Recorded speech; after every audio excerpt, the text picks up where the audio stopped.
And we are live. Morning thoughts, morning thoughts, morning thoughts. Shout out to the people going out to work this morning. Shout out to the people coming in from work this morning. Extra special big up shout out to the people who work multiple jobs. I have the utmost respect for you. We didn't tell anybody we were going live. Well, we did. We told people yesterday morning on the short that we were going live. As you know, the week has been quite spotty for us. So we didn't do any live this week, so to speak. We mainly did like what you call premieres.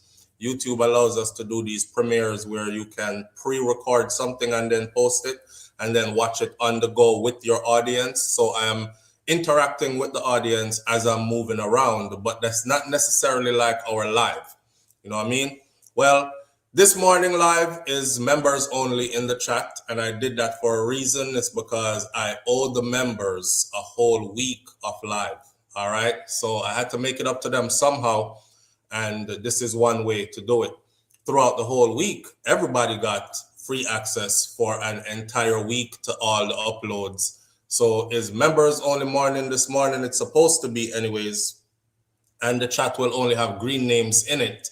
So my apologies to the people who don't have green names. Get your membership and come on over. And then when we go live on Saturday mornings like this, you will be able to come along with us. I'm back home, in my base, so to speak, and we feel comfortable from there. Blue in the chat. Blue, BLEW. I don't know what that means. Great goodies, big up yourself. Thank you for being here. Let me shout out some of the people who are in the chat this morning. Hardworking people, people gone out to work this morning. They're not even know so we gone live this morning. Or they probably don't remember because they're not used to it. We have a couple of things to talk about this morning also, so we're going to be on for a little while. Yeah, that is it. So Let's One TV, big up yourself. 5 Up is in the building with us, bright and early. Yvonne Brown was here. She gone because she's not a green name in the building. Norma Jean is with us this morning. Thank you for being here. Great Goodies. Great Goodies is in the building with us. Wanda Diva Unstoppable is in the building with us this morning. My fellow content creator sister, Lovely Aneka, is also in the building with us this morning. Missy Brum Brum is in the building with us this morning. Unstoppable Josh, haven't seen you in a while. Unstoppable Josh is in the building with us this morning. Missy Brum Brum, big up yourself. BM is in the building with us this morning. Says morning everyone, and it's the freaking weekend, baby, and it's a blessing to be here. Yesterday I would say it's the freaking weekend, baby. We never get to do that because that's a Friday thing, right? S Diva, so what's up, peeps? Top of the morning to you. Sonia Unstoppable is in the building with us this morning. Cena Sexy is here this morning. Let me see who else is here. Great Goodies, Mr. Great Goodies already. PG is in the building with us this morning. PG, Pussy G, big up yourself. Thank you for being here. Appreciate you greatly. And who else? Let me see. Scrolling down. All right, that's it for who is in the chat. These are our topics this morning. Before we do that, though, let me show you why I was missing. See, my teeth now? All right. Finally got my teeth properly done. It took a whole week to do it. And I have a story behind these teeth and a warning for, trust me, when I don't even want to do the story on this video right here because it's going to get lost in the shuffle. I want to do that video by itself pertaining to teeth and health and going to the right places and expertise and etc. There's some stuff in here that you probably don't know about teeth, but you're gonna end up knowing, or you're gonna end up without teeth, or you're gonna end up with ugly teeth, right? I remember somebody said, your channel is popping now. I haven't been here in a while. I don't know, some of y'all remember this comment. I haven't been here in a while. Your channel is popping now. The only thing you need to do now is fix your teeth. Because every time your face is in the camera every day and people look right in your mouth at the first thing them say, and this is no disrespect to you, SouFlo. I was just saying because I wish the best for you and want you to go further. And, aesthetics matter. And I said to the person, I took it offensive because I said, why are you looking at my mouth for?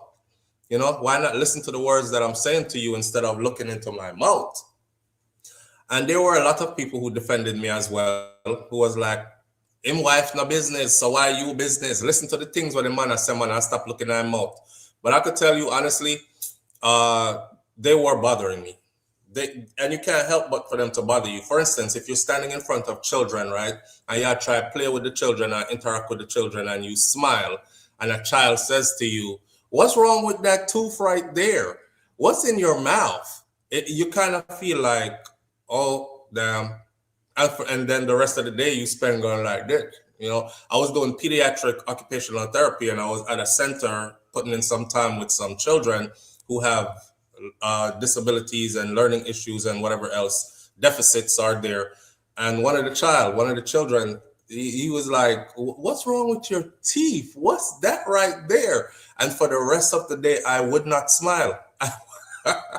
You know, so I know we live in one of those kind of fickle world, or one of those kind of superficial places where everything matters now. You know what I'm saying? But then again, for me, it's even past that. For me, I have to understand that I live in this world where these things matter. And when it's like stepping into a room, right? And you step into a boardroom at a corporate event, or you step into a corporate event setting, but you tell yourself that, "I'm not business with them care about me. Me I go just how me look, cause me love myself." And you go in there and you hear chaka chaka, you know, and you wear your pants. You wake up and just throw on anything. You don't even bother iron the shirt what you put on. You know, you just put on the shirt. It look like it came out of the clothes hamper, it crush up, everything like that. You can expect to be judged, and you can also expect for doors to be closed in your face, right? It's just the reality of where we live and how life is here. So, where we're at now, I saw it go. I don't know why my other computer is going in weird. Yeah. But at the end of the day, that's how it was, right? And then I had to go through an extensive process. Wait till me put up the video explaining to Uno how this state. I don't know why my computer over here are showing me people Instagram page and all this. Unstoppable Diva, I just ended up on your TikTok or Instagram. My other computer is just doing what it want to do. I'm not touch it or nothing. I'm just watching it just go through cycles and doing all kind of stuff. Anyway, this is what we came to talk about this morning, and I want you to choose where we start, and then we will start there. All right. We have Mervin. Big up yourself, Mervin. Thank you for being here. Mervin has entered the chat. All right. These are our topics for the morning. Jamaican dad is moving his family, or has moved his family, out of the United States of America, and they are basically running away from war. Now, unless you're living under a rock, if you live in the US, you know that the US, well, you don't even have to live in the US to know that the US is at war right now with Iran, or has started a war in Iran, to be specific. So, with the US starting the war in Iran and going around poking other people, the perception is that this was predicted a long time ago. And this is going to backfire on the United States of America. And the United States of America's enemies are going to join each other and then whoop the United States of America's ass. There's a story here about a Jamaican man who's moving his family out of the United States of America. They're heading back to Jamaica or wherever else. When we get into the story, we'll know. And it is because of this. So my question to my audience also with this story is, if war actually happens on American soil, a lot of you who live in the US, you don't know the other side. I can tell you what the other side looks like. I look at before videos, and then I look at after we touch down in certain people's places and how we left the place looking. I know what we were there doing on the ground and from the air as well. I know it firsthand, boots on there. If you've ever watched, I mean, we have social media ways to watch, so you can definitely see. Take a good look at what Israel had going on the other day in the Gaza Strip. I want you to go find some videos of what the Gaza Strip looked like before Israel started to strike it, and then what it looked like after. So the question is, if these things start happening on U.S. soil, what are you going to do? And that's how we are starting now. I'm just telling you what we are going to discuss this morning. So the first one is running from the U.S. The second one, or U.S. war. You can go with U.S. war. That's the first one. The second one is the newest report that came out of Jamaica says that there are 28,000 Jamaicans who are living with HIV, but the message and the information is a bit skewed and it's much deeper and more urgent than that. So we can do war or US war, or we can do HIV or Jamaica HIV, and then, of course, our Prime Minister, the Right Honorable Andrew Holness, during his campaign for Prime Minister in the latest election that went by in Jamaica, one of his big promises that he made to the poorer class of people was that he would increase the minimum wage by a certain amount, by a certain day. Well, that certain day is fast approaching, and the Prime Minister has broken his promise. Of course, he has given an excuse for why he broke that promise, and the money that they were promised during the election is not the money that they're going to get. So we can get into the details of that as well. And the last one is, I've been wanting to talk about this story. Dak Prescott. Y'all might not know who Dak Prescott is. Dak Prescott is a professional athlete in the United States of America, very popular, very well known, worth a whole lot of money. He's with this woman for years, right? Comes time for them to do a wedding, he pulls out the prenup. She won't sign the prenup, so he cancels the wedding, or that's the news that's out there. According to his lawyers are saying something different, but we're going to get into discrepancies in a minute. So it's prenup. This is what you're working with. You're working with prenup, you're working with war, you're working with HIV, or you're working with minimum wage. Prenup, war, HIV, or minimum wage. Which one it is? Somebody says you're buffering. Prenup, war. Sonia Unstoppable says I'm buffering. Prenup, war, minimum wage, or prenup, war. May I tell you when to start? Minimum wage or HIV. You can start now. So only from now I'm taking it. And the first one out the gate is Great Goodies, and Great Goodies starts with war. If you did anything before Great Goodies, please go ahead and put it back in there again. You can vote as many times as you want to vote. You have 60 seconds to do so. We are already 11 seconds in and counting. We have war. Thanks for telling me that I'm good. It's probably her buffering. We have war, war, war, war, war. Geez and peace. I look like a war. It's going to be already. All right, we got a prenup right there. We got two prenups. We got war again. War, we are 29, 30 seconds in. Keep going. War. Boy, I don't know. I hear about the war thing. Dak Prescott. We have one Dak Prescott. That's a prenup. We have two war back at that. We have another prenup. All right. We have two wars and another prenup. BM. War. We have to know.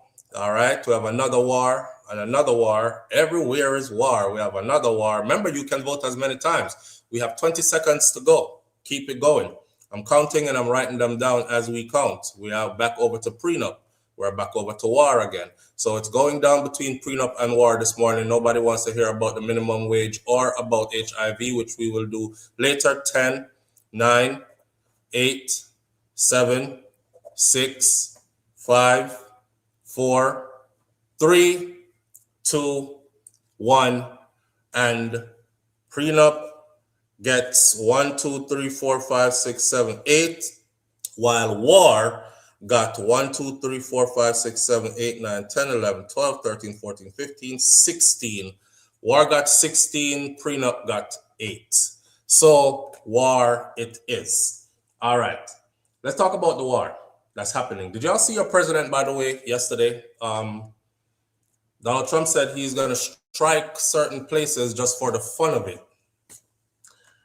He also said he has way more power now than he did in his first go round as president. Why?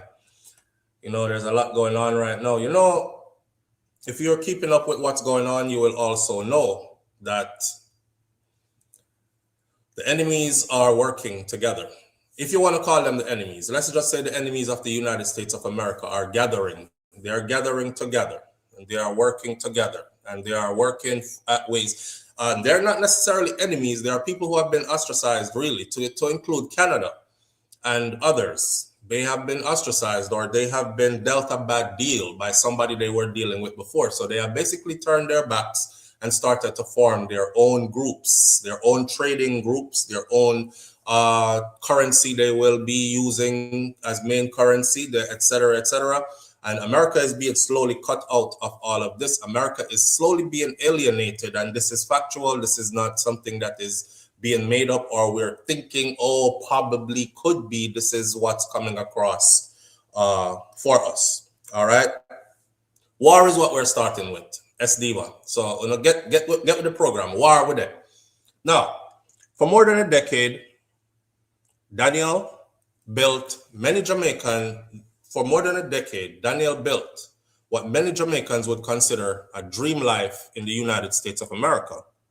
But as hostilities between that country and Iran escalate and uncertainty ripples throughout everyday life, the Jamaican-born father of two has decided to uproot his family and return to his home parish in St. Mary, where he now plans to rebuild through farming. I didn't want to be in a position where things escalate and I have no control over getting my family out. That's very important. Keep that in your mind. He said, I did not want to be in a position where things escalate and I have no control over getting my family out. He said, I would rather leave early than regret that I waited. So when things start to shift like this, you have to think differently, because at any moment, everything you have built can change overnight. Daniel's journey to the US began through his marriage to an American woman, and together they raised their two children, who are now ages 6 and 4, with a stable income and many benefits. They raised their two children within a system that comprised of structure and opportunity and upward mobility. He was living the life, right? He said that he held on to a corporate position at a well-known company with stable income and many benefits, high-paying, high-end income. On paper, everything was in place, he said, a good job, stable life, a clear path towards. And it's funny because this is what most people run here to the United States of America, hoping to achieve. But here he is now running away from it. All right. He opined that the idea many Jamaicans hold about life abroad is often incomplete. There is a perception that living overseas is a perfect situation, that once you get there, everything else will fall into place. And while there are real opportunities there, people do not always talk about how quickly things can become uncertain or how little control you sometimes have. So, as tensions escalate between the US and Iran with military strikes, retaliatory threats, and disruptions to global shipping, Daniel said that the situation no longer felt distant. This is too close for comfort. This is not a conventional kind of war. It's a strategic. It involves disruption. It involves supply chains. It involves shipping routes. It involves economic pressure. It creates instability without necessarily being confined to one place. you begin to understand that even if it is not happening directly around you or yet, you are still affected. So once flight prices start increasing, Daniel reasoned that people are thinking ahead and that his thoughts of getting out while he could also increased with watching people leave. I don't know if y'all know this, but a study was put out yesterday, not a study, but government information was put out yesterday or day before yesterday that for the first time since a long time, let me pull the article up real quick. For the first time in a long time, more people are actually leaving the United States of America than there are coming in to the United States of America to stay. This has not happened since, let me see if I could draw it back up. I did save it. So Daniel said this is basically what he is watching. And the more he's seeing this happen with flight prices increasing, with pileups at the airports and all that, he's only thinking along the lines of, if the caca really hits the fan, how hard it is probably going to be to get out.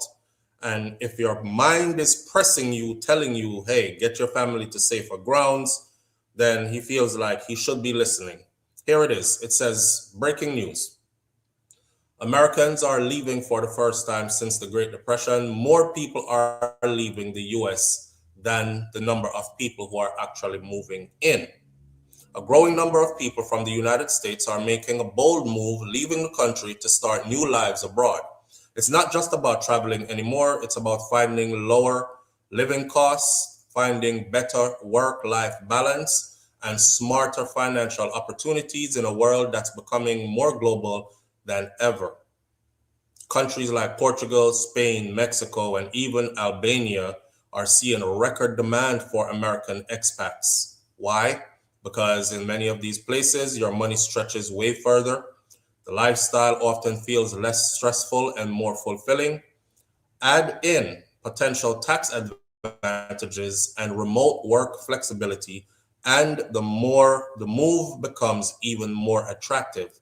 Then think about peace of mind, and also the trend highlights a bigger shift in mindset. People are no longer tied to one place for success. With remote income, digital businesses, and global mobility, many are asking powerful questions. Why stay where life feels uncertain, unsafe, and expensive? So, for the first time in a long time, that's what he's saying. He can absolutely see what is happening, and it doesn't look good. It says run for higher ground with your family, so he's running for higher ground with his family.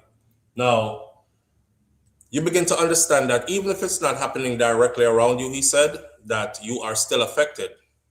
Not yet. Once flight prices are increasing, Daniel reasoned that, thinking ahead becomes more urgent. And he said, my son walked in while the news was on, and he asked me, he said, why they kept talking about bombs, Daddy? Why do they keep talking about bombs and bombing? In that moment, I realized that I could not explain it to him in a way that felt reassuring. You try to protect your children from fear, but then the world becomes uncertain, and that fear finds its way in. His wife gave voice. His wife gave voice to what they had both been considering. She said to me, she said, Daniel, we have somewhere to go. Why are we waiting? So a lot of you who in here might have somewhere to go. And the question to you two is, why are you waiting also? Right? His wife said, we have somewhere to go. Why are you waiting? Why are we waiting? The US and Israel launched a major offensive against Iran late February, targeting nuclear and military sites, triggering retaliatory strikes, missile strikes from Iran, and escalating into a wider regional war. And that's where it's at right now. So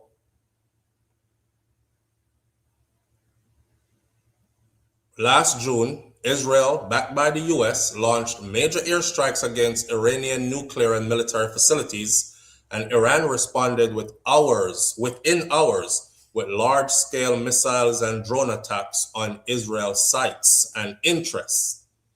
Last week, and now everybody is caught up in that war. Last week, the Federal Bureau of Investigation in the US warned police departments in California that Iran could retaliate and there could be strikes on American soil. This is last week, and this was actually a real piece of news, even though I did see Americans saying, yeah, right, that's the US government about to strike its own people to make it justify the war. You know, some people are like thinking outside the box, but I did see the warning from US government. You can go look it up. Last week, Federal Bureau of Investigation in the US warned police departments in California that Iran could retaliate for American attacks by launching drones at the West Coast. Daniel, who lives in New Jersey, which is located on the East Coast of the US, said that he has become very uneasy about the situation and has decided that it was best to just return to Jamaica. Now that he's back on the rock, back in Jamaica, Daniel is not trying to recreate the life that he left behind in the US. You know, some people leave and they're like, oh, my corporate life, and I'm used to wearing a suit every day and going into my office every day. Daniel is not having a problem with that. He's like, that's not what I came to Jamaica for. I mean, I can't replicate it that easily. Obviously, I'm going to have to shift, change, do something different, right? So he intends to do farming in St. Mary, a move that is rooted in both familiarity and intention. He says, I'm not running away. I am choosing a life that makes sense, especially for my children. It was not easy, and it's not an easy decision because you are not just leaving a place. You are actually walking away from everything that you worked so hard to build. Daniel, who only returned to Jamaica twice after migrating, said that he is now finalizing all the arrangements for a permanent home in St. Mary. In the meantime, the family is staying with relatives in Kingston, and he appears to have no regrets about uprooting his family from the United States of America and returning to his roots. It is a different pace of life that takes some getting used to, but for some reason, I feel much, much safer here. And remember, he left Jamaica decades ago, and he had only been back twice for 2 visits in decades. And now that what's going on here, he has decided, I'm out of here. So again, question of the morning is, what will you do if the enemies of the United States of America decide that they are going to work together to lay down hell and brimstone on the United States of America, and you start seeing the US being struck on land where you sit? You start to actually see videos of, not videos, but you actually see in person, foreign agents on ground, buildings collapsing, places bombed out, enemy warfare right on your soil where you're at in the US. What are you going to do next? Kamino say no phone, not running. You're right here already, listening with no plans to flee. But are some of you do have plans to flee? Where you say, Wanda Diva Unstoppable says, I would love to visit, not sure to live right now. So that's all right. That's one answer. I would love to visit, not sure to live right now.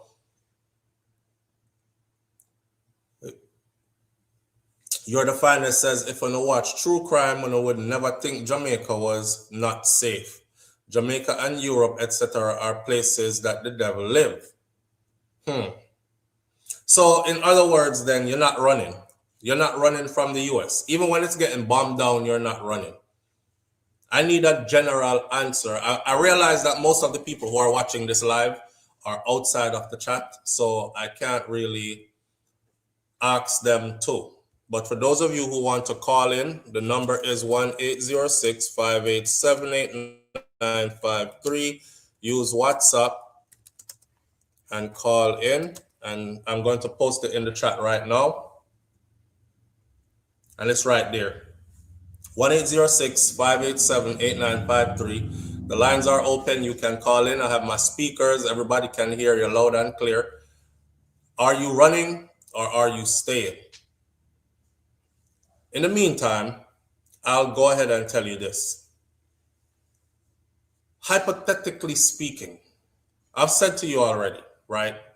As a person who served some time in the US military, I pretty much know that in order for war to actually make it to this soil, a lot of other places would probably be obliterated, wiped off the map. And they would do it just to save this. They wouldn't let it come here. But in war, the wickedest man wins. So never underestimate your enemy. So say it should happen that all that they do to stop it from happening does not work. And then you're in your house in the US hearing boom, boom, boom, boom. And places are blowing up left, right, and center around you. And now you're in the middle of the chaos. Y'all know that once, because wars are fought strategically. So for instance, if I'm going in, right, the first thing I would do is bomb the airports. That's I'm telling you right now, Daniel's story resonates with me because I'm thinking along these lines. If I'm going in and I'm strategizing this war, the first thing I would do for my enemy's places, I would bomb all ports. I would bomb seaports and airports. That means nothing comes in, nothing goes out, right? You got to fight me in the air if you have air superiority. Now, if I got air superiority that matches your air superiority, then we'll be fighting in the air, and whatever happens in the air, the carnage will fall onto the ground. That's how they are thinking. So again, are you there yet? Are you panicking yet? Are you thinking run go to Jamaica yet? Because we know some people already who left, but they didn't leave permanently. They're like, yo, me a breeze out foreign for a while, SouFlo.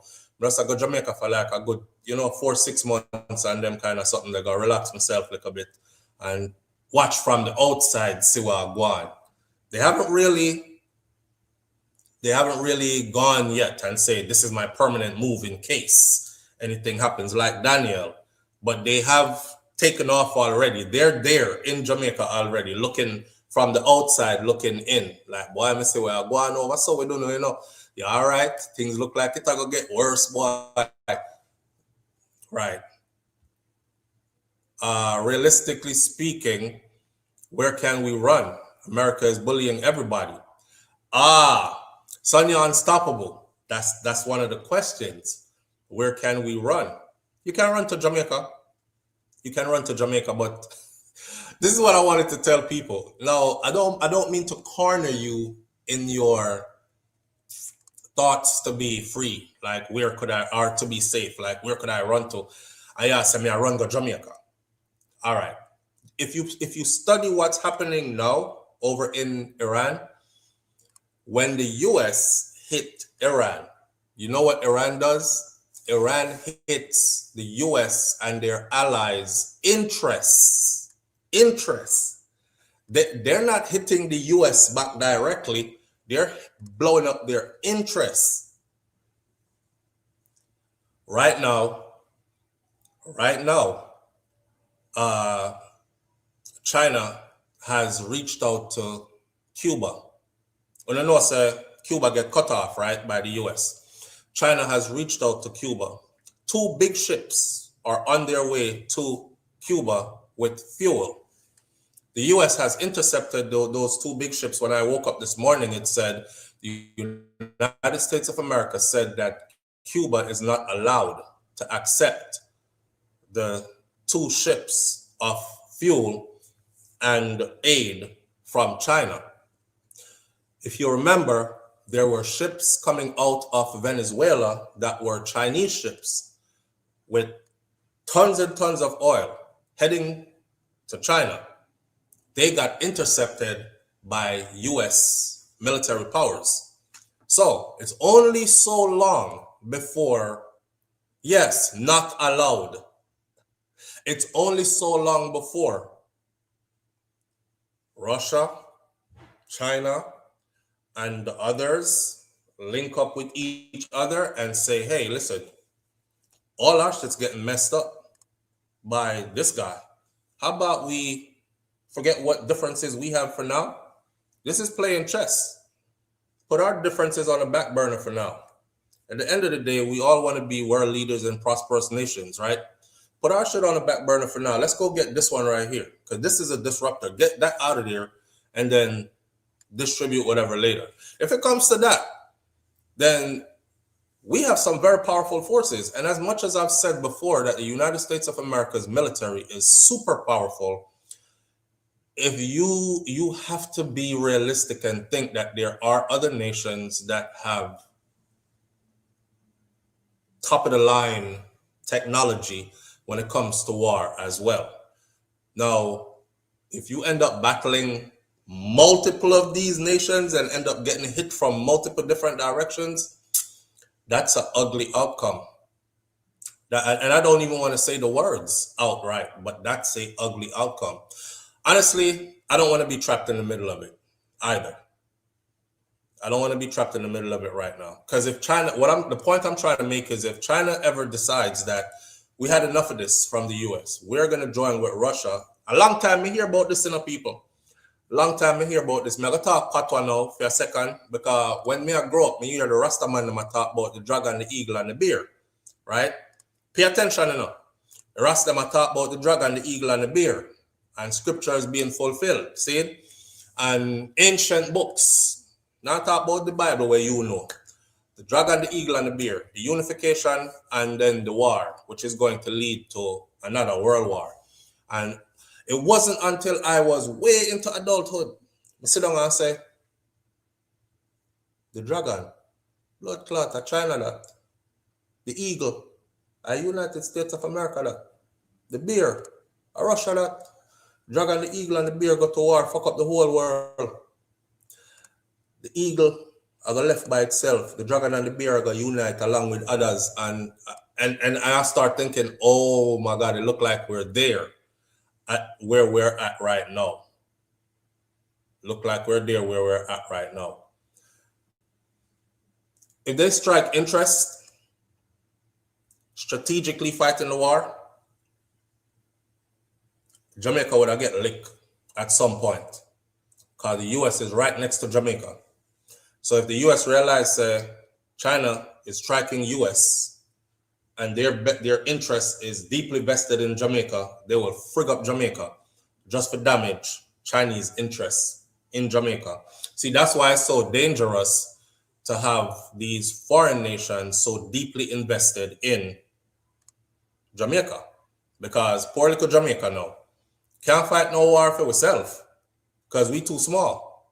We're too small and we're not that powerful technology-wise or any otherwise. We don't have the numbers either, right? The dragon is Israel. No, the dragon is China. China deal with the dragon, bro. Yeah. Always here say the place. S Diva says, me too, me always hear say this place I go mash up.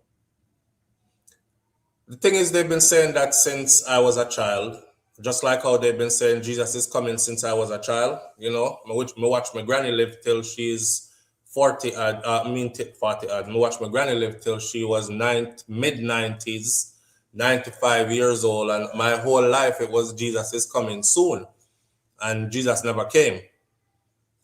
For 400 years of slavery, there were people on the plantation saying Jesus is coming soon, and Jesus never came in them 400 years either. So we tend to think that some of the things that they tell us are going to happen, they're not happening. Like, who could ever fathom the fall of the great United States of America? Who could ever fathom the fall of the great United States of America? You can't see it. You cannot see it, especially if you've been indoctrinated and if you were raised here, and because you were raised under the perception that this is the greatest nation on the face of the earth, right? That's why so many people want to come here. It's the most powerful country in the world. That's why so many other countries bow down to it, etc., etc. They fly about and make demands, but you can't see it. You can't see it.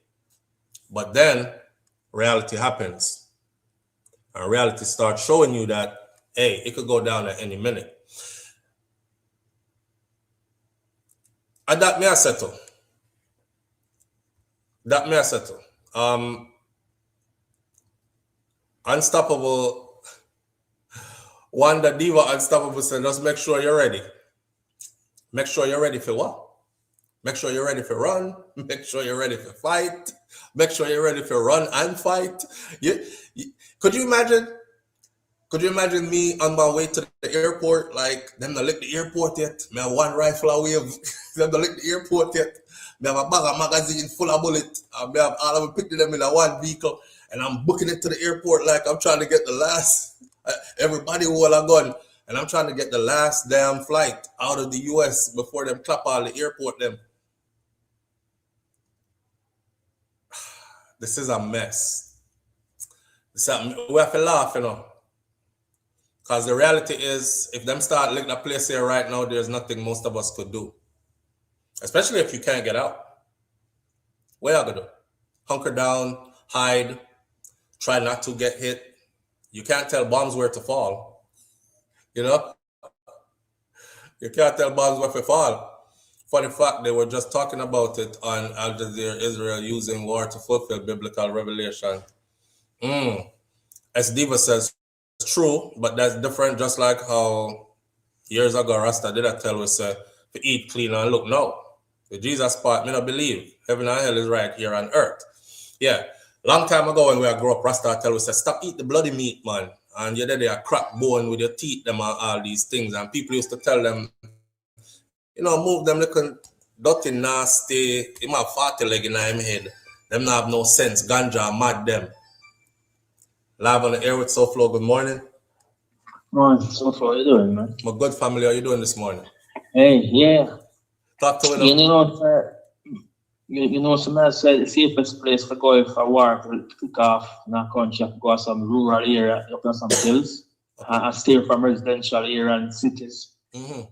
Yeah, because there's it's country going to target benefits and can do more damage. So the more can go out of civilization, safer for you. If you can go for one trip, you want to hilltop and sit down by yourself, quiet, record now, tranquility. Then you'll be the safest. You have to take chronic last song. Rather than on a hillside. Mm-hmm. When nobody man, the goat them and the tree them up there. I talk to the goat and the tree them. Yeah, I realize a lot of man don't think. And make people think for them. Mm-hmm. But because he said the man going to Jamaica now. A long time you want to go yard, I planning. You just want the excuse. No. And this time excuse. You want to go back home, man. You know what? I think some people have an escape plan, bro.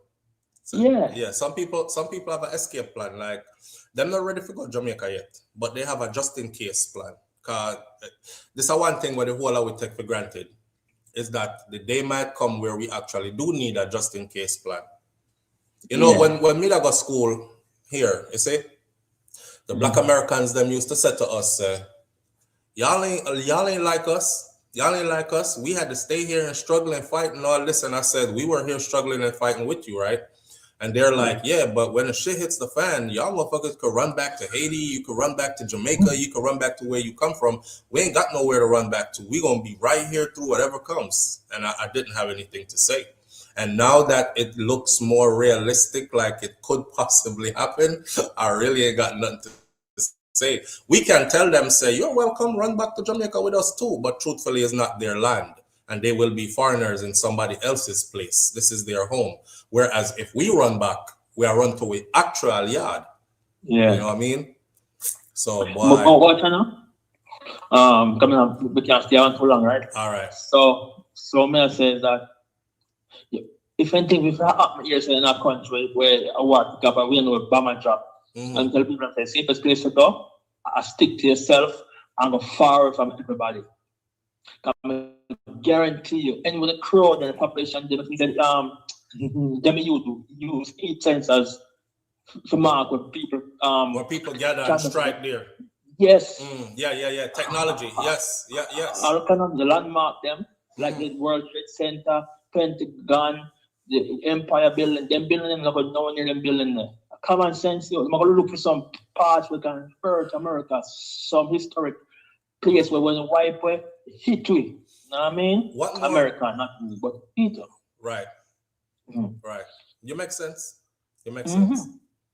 Some other things to say about the man now. The man, I still a lot of people live. I'm talking to people every day, you know. I'm realize that everybody a copy of one another. It's a system. It's a bandwagon thing. It's like as a lot of people, like you put 6 people on a table. If 4 say yes and 2 even them brain the beliefs are not yes, they're afraid to say no by themselves. Them end up say yes to be a part of a bigger group. Me not answer. I think go to the box here because I was talking about a land is just a land. You can fly over Jamaica. And I'm in the world, lick and place that fly over Jamaica. So Iran decides to drop 2 on Jamaica because they're too close and when they must apart. You might do much the same way. Yes. And so at some point you have to realize that what is to be must be in life, you know? Yeah. It's like go ahead. I remember when I find myself on the back of a thin skin Humvee in the middle of Iraq. I said to myself, say, well, I don't have no choice now. I'm here, right? But I talk to myself in a patois, you know. And I pray one prayer. My prayer said, God, please don't make me kill nobody, and please don't make nobody kill me. And if I have to kill anybody, then please understand, say I had to do what I had to do to get out of this situation when I find myself in and get back home safely. That is why, after a while, I decided I don't want to do this no more because I know what it entails now. But everything is out of your control at some point. At some point, a war. Me tell me the person if go to war, if this is something we believe now. That means that if me dead, me even care. It can't be about financial or career or when I build my grow up. That would be something I'm passionate about, when I like and let's go help. So I'm passionate about. I'm going to war. Otherwise, financially, I prefer to work on different places and see myself. Yeah, most people that join the military don't join for financial gain, though, you know, kind of financial gain in it. I tell people all the time that McDonald's workers make about as much as military people make. So it's not a money. Right now? Right now. They don't benefit that thing? Listen, they don't get paid a lot. What military people get that make it look like they get a lot, and it's factored into pay, so it seems like a lot to a civilian. If you're in the military, right, your pay is so low, but you don't have bills to pay. You understand? Yeah. So you can imagine being out here and you're working, but you don't have no bills to pay. Your money would have stuck up, don't it? Yes, sir. Okay, but you have bills to pay, bills and you have half or more of your money. So that is what the incentive is in the military, is that your bills are basically taken away. Right. And everything is at a convenience also. Like with car repair, with food, we get that at the Shopette and the PX. Clothing, we're not too worried about that. We get a clothing stipend. I lived in a gated community, 2-story house, and all the other houses in my community did look the same. Everybody in there so safe, and you had to like get your vehicle properly searched. Even under your vehicle, them used to pass one big glass, something under it, and pass one X-ray sitting over it. You got to pop your trunk, you got to pop your hood, just to come in my community where me used to live. And this every single day. And this is where I was raising like my firstborn. Coming up, this is the kind of life for him know for the earlier parts of his life, most of, and into his teenage years. So I just saw it go like that. Those are the securities that they give you, and these are the things they give you that make it seem like you earn a lot of money. But if you strip all of that back and just look on the paycheck, Yeah. Nah, bro, a private paycheck is like $300, $350 every 2 weeks or something like that. Sure, Yeah. no. So I'm actually so like if you say if you do a survey in the audience now say what them think people join like people from different countries like Jamaicans. Some more Jamaicans who join the army have the opportunity. Them join the army because oh I love America, I'm gonna go work or fight this great war with But they America. know that though. Them know that. The people them who run the show know that. They know you don't come here to be. Didn't you see what Donald Trump's one of his suggestion to pathway to citizenship is? Anybody who is here illegally, round them up, deport them now, but offer them a out within a certain age group bracket, and providing that they are physically fit enough to do it, military service, a path to citizenship through military service. So that means that at some point, in his plan, there was a part where they're going to round up all these illegals, and then they're going to offer them military service. If you don't want to serve in the military, you go into ICE lockup and you get deported away from the country. If you want to go into military service, you go into the military immediately and you go serve. Off to basic training you go, off to a unit you go, and then war or fight, you out there. Yeah. Let me ask a question. The goal of the man who are trying to mash up the world, like the evil man now, like so come on, sir. I don't the orange man alone are talking, I think, because what's the goal though? I'm gonna see because if no goal of this country, make a country move hard hardly affordable in every other way. And everybody else in the world can't live freely and feel safe. What's the goal for them? What are the end goal? Yes. Brother, we're not up on the inside with them people here. We don't know. It's like a mad scientist in I'm lab. You don't know where in I'm mind, where I think. You're thinking, oh, he's so smart. He's in there thinking of how to solve, how to find a cure for cancer. The man in there try find out how to invent something so powerful that one eye drop amount I kill 10,000 people at once. You don't know what's in their mind, and you don't know what their end goal is. I don't even question myself as to what their end goal is. Them. Yeah. It's all about. I think it's all about world dominance, though. Greed. Well, yes, greed and world dominance. Whoever dominates the world owns its resources, and then they have a lot of assets themselves, right? That they can pass down for generations too through their bloodline. Like, imagine being so rich that anybody who is born with your last name for sure will never fight in anybody's war, will always be up at the upper echelon of whatever society is ruling at that time, etc. And that them are setting a place for themselves. You know what I mean? Sure. Yeah. And it's at the expense of the rest of us. Yeah. I mean, what the people though, as I said, think for yourself. Like I'm think for myself. Think for yourself and don't just listen to the mass and follow the mass. You know what I mean? We get little people like if all right, good to ban that about everybody runs one narrative. We don't have content like different. They have one mindset. You know what I mean? Like I know you, but people think to themselves. Well, that the man they don't personally think say if they want to left America long they go to live in dream. That me really feel. Yeah, well, he probably did. He probably wanted to leave America a long time to go live his dream. But I'm telling you that he's not the only one. Most of us right now that's sitting right here on this live who live in the US have an escape plan. We might not be bought into our escape plan all the way yet, but in the back of our mind, enough away right now. Me done map out already the direction. Me know where the two airport them that were closest to my house. I mean, know say anytime me hear boom the first time, immediately. Yeah, me not care about no. Them can't keep anything where they are so. Even if the boom is an accidental boom or the boom come from down the road and I never that to do with that, me now come back here till me safe and feel like say nothing can happen. Cause just the fact that one boom that would have moved me so, me now turn back, me gone. I'm not turning back to say, oh, I did fall start. Me tell the truth now. Yeah. If you American military women think me know, I read about if Iran or whosoever look America's soil, you know, how wicked war go on. Oh, I yes, don't man. know. Then, yeah. You know what I see? But I turn off my TV and my phone and bro. Like a wicked. And that's I think, bro. Before we couldn't see nothing. If you think about this, right? In past times gone by, people who lived on Earth, them couldn't see what did go on outside, which part war fight on other side. Now we have social media, internet, right? So now you get to see it up close.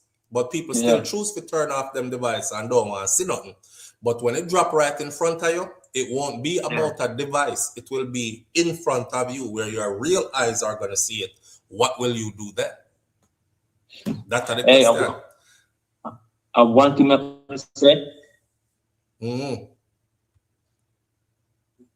A full reason to kill them. Instead of a brutal war, people can tell like a dog. And like. All right, your phone gone underwater now. We can't hear you no more. Yeah, you put the phone underwater now. We can't hear you anymore. You know I'm going to leave my conversation. No, we never hear you. No, something happened to your phone. I'm going to talk quickly. I mean, America's side is going to be a deadly war. It's going to be a war we never seen before. When touch America's side. Nothing's ever happened in America. And everybody about America. Bro, I said that already. I've said that already. Let me repeat it again. If anybody strike America's on America's soil, like fly over this and drop nothing and like mash up a whole city or anything like that, when me tell you, say, immediate retaliation is going to be so vicious, brutal. Brutal. You wouldn't want to see it, and it will be in seconds too. Like so, yeah. Somebody are gonna get wiped off. Like unless when they attack. This is a case of this. If you're going to fight this guy, you have to kill him. You have to kill him. It's not a guy where you can wound. Because if you wound him, he's going to make sure you no longer exist. And you can't talk over war. Can't buy and talk over. No, once you strike this, there will be no talk over. There will be no talk over. Right now, you have the US strike other places and the places them want to talk. If it's the other way around, there will be no talk. They don't want to talk to you after you strike here. You have to understand, so the principle is this, right? All wars that they have fought outside of this is for the main purpose of never having Americans traumatized like how other countries are traumatized. Because may I tell you, say, it is super traumatizing. When me and other people country, bro, and we are planned on our forward operating base, and we are planned to go do raid at night time. And when me see we are drive down some suburban streets, and me are looking up, because I have the ability to look outside of myself, and me I said to myself, say, yo, this look like a regular neighborhood, but I already know sandbox what we plan to do. So we pull up, right? We pull up, we like 4 vehicles deep, the vehicle them done cordon off the area, we done pull 360 security for a certain amount, and then the main components are going in. I'm part of the main components, and we are kick door in the middle of the night and going to people's house, and we have gone picnic face, mother run there, so pick me a ball there, so everybody, and you have to like grab up the whole family and put down everybody on them face, everybody sit down there, so, and you look for the daddy at the house, and you look for this man. We have a person we looking for, and we run through and search every part of them people in the house and sitting. You see, when you do that, you realize I don't ever want this shit to happen where I live. I don't ever want that to happen which part me live, because me look on them people in the face and see how scared their children were, how powerless they felt, and how much they couldn't do nothing about it. Well, take over house and go sleep on the house top. The man for the house, one night, one house top me asleep on. We inserted snipers, and then we went and get our next house for ourselves. And we just go in at people in house, knock them door, boom, boom, boom. If them don't open the door, we kick you off. Go in there and, hey, take us to your roof, while the other guy, them search your house and everything. All right, clear. We go up on the roof. Can't tell nobody, so we're there. We stay up on the roof. We pull a 360 on the roof, and we're up there. And me up there on the roof, and me I said to myself, say, yo, suppose them people that decide so they want to boom up their own house with we in it and kill themselves at the same time, because I saw them go on, right? The man came up there to the roof and made us chai, tea. Him catch a fire upon them rooftop of concrete. Him catch a fire upon the rooftop and make tea. And sit down and share tea for we. And me I say, me not drink none of that the tea that come. I think the tea poison. The other licky youth them when me there with, the other soda them when me there with, the whole of them drink the tea. You don't want none, man? I'm like, nah, I don't want none. Me no want none of them tea. And me I look at one man me remember specifically him foot, half of him foot chop off. Like down at his metatarsal area. Just all of the toe them and just right above the toe, like half of the foot. It's the heel on it and the rest. And him did while them I drink the chai, him did a tell we how the leader of the area they used to do them, like torture them. Like he would march them up to the roof blindfolded and just push them off. And any which way you land, you land. And march you back up again and push you off. And anywhere you land, you land. You land on concrete, bro. And you don't know where you're getting pushed off from and how to land. So each time you land, you broke up something. And then how them would have like chop off half of them hand and chop off half of them foot and kind of sitting like that. So half of his foot was missing. But the way how we took over his house, and he had his daughter, his son, his wife in there, and multiple children and stuff, I said to myself back then, say, this right here, if anything else me no believe in, me firmly know say, me no want that to reach which part me live. Wicked things. So I've been in the thick of it. I've been in the thick of it, so I know. I didn't do, and I keep saying this all the time, and there's no disrespect to whoever else served. If you served in the kitchen, big up to you because you were necessary. If you served in finance, big up to you because you were necessary. If you served in the mailroom, big up to you because you were necessary. I wasn't flipping no spatulas though. I was in it. I know where me see. I know what we do. I know say me no want that near me. So I tell you right now, say anybody strike the US directly, they'll be wiped out so fast. And them better make sure so when them strike and no little strike is a debilitating strike. This is a monster you have to completely wipe off. Because there is no hitting him and then cry cree. You go get. You won't be no more. Yeah, you mean all the citizens, civilians, them are just dead outside. Because America not here. Whether we pick war or not, bro, most Americans don't know what going to make war not reach which part them there. Because like say America don't have enemy, America have whole heap of enemy, and they have some powerful enemy too, who well want to come kick off them door and frig up them place. But the things we do to make sure that don't reach Yasso will never be understood by an average civilian. Look at the fear, they want people left alone. Let's make them fear. That's the dumping out who frightened, go for the country and stuff. Yeah. So if make people respect you and fear you. If people are fear, they might come for you. And I'm remember them like, so you mean that. Yeah, you gotta fear. You have to fear them so much that you won't even think, even when them hit you, you're not think to retaliate. Yeah, imagine that the kind of fear there. Imagine if you're a man so much him drip you and box you. Bye upon your face, and you fear him so much that you won't even put up your hand to block the box. Yeah.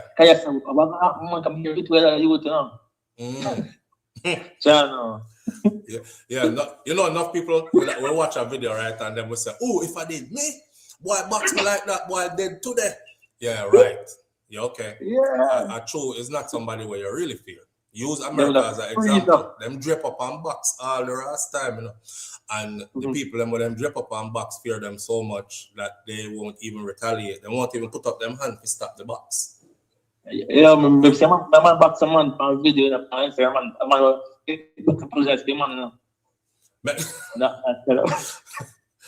Boxing. Yeah. But I didn't want to get no more and nothing worse. I apologize quickly and say I'm sorry. Yeah. Yeah.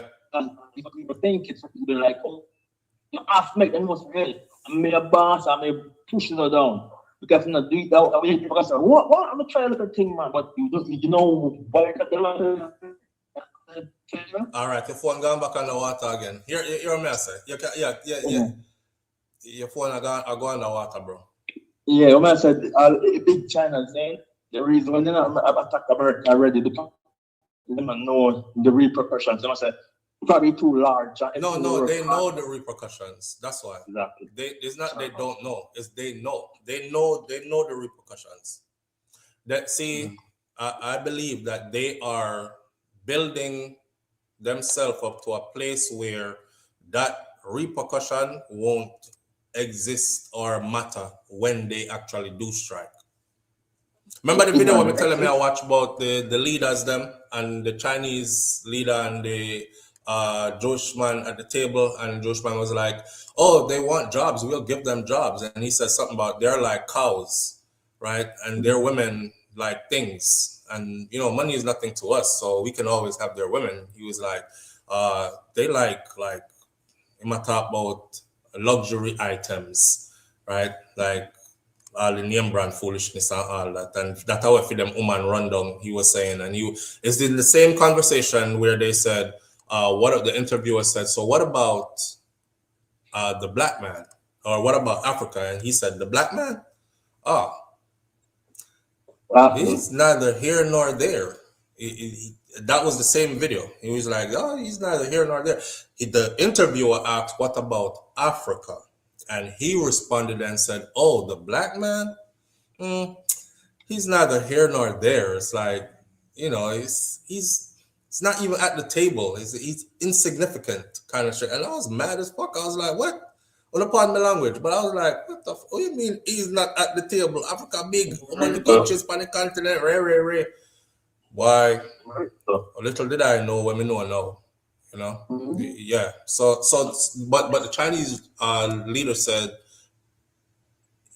that is their competition. He said the white man is our competition, and in future time to come, we will surpass him in every way. So of course there's a war going on that we don't see, and the war is for dominance, and the war is for who. And he said one thing them don't do is they don't forget. So if you add all that up, just know say them not forget nothing. Revenge is always on their mind, and they're constantly building towards a place of dominance. Once they achieve what them feel like them supposed to reach, I think the day will come where they will strike, where they will cripple. Because if you read The Art of War, The Art of War tell you, say, you don't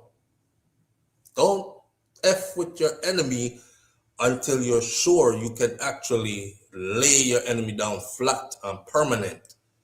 Don't friggin' with him, and next thing you know him retaliate in a way where you can't back yourself up and know you are annihilated. Just keep close watch of him, become his friend or his trading partner or his whatever, even if you have to. And don't fight no short-term war either. Let it be over a lengthy period of time and all these kind of things. So I think that's their strategy that they're working with, honestly. But I'm afraid that insecurity, just like a relationship and a partner, but I can't trust other man. Because I said, in my mind, I'm going to live my life. You might attack you. And besides, I'm the black man. It's like we have to go for live happy and love and flowers and eat food and live happy. But on the other side, I can't hurt me. So I get the chance to invade me and hurt me and enslave me. So if he said the country don't have a choice, China can't trust America, America can't trust China. Can't trust them. Yeah, man. But by SouFlo, we might know someone in Dubai, Zain. My brother in Dubai, Zain. And the man said, we dropped the bomb. He had up in them throat. And because what happened, but it sounds so loud. And man said, yo, that can drop anywhere now. Anywhere, anytime. You know what I mean? It is not fixed place where you said drop. I want to drop, then after them say, I just said drop. You know what I mean? So I said, oh, what terrible thing. Yeah, man. But my old plan, if it's too late for me, and hit the ports. Leave us with your out plan. If leave us with your out plan. Because that's how we did start out. If the shit Okay. hits the fan, if the shit hits the fan, are you running? And if you're running, where are you running to? Okay. And how quickly can are run, you me I going run. to run? If me can run, me I run. Mm. But when we try to run and the road full of vehicles, we can't reach airport. Airport them lock off.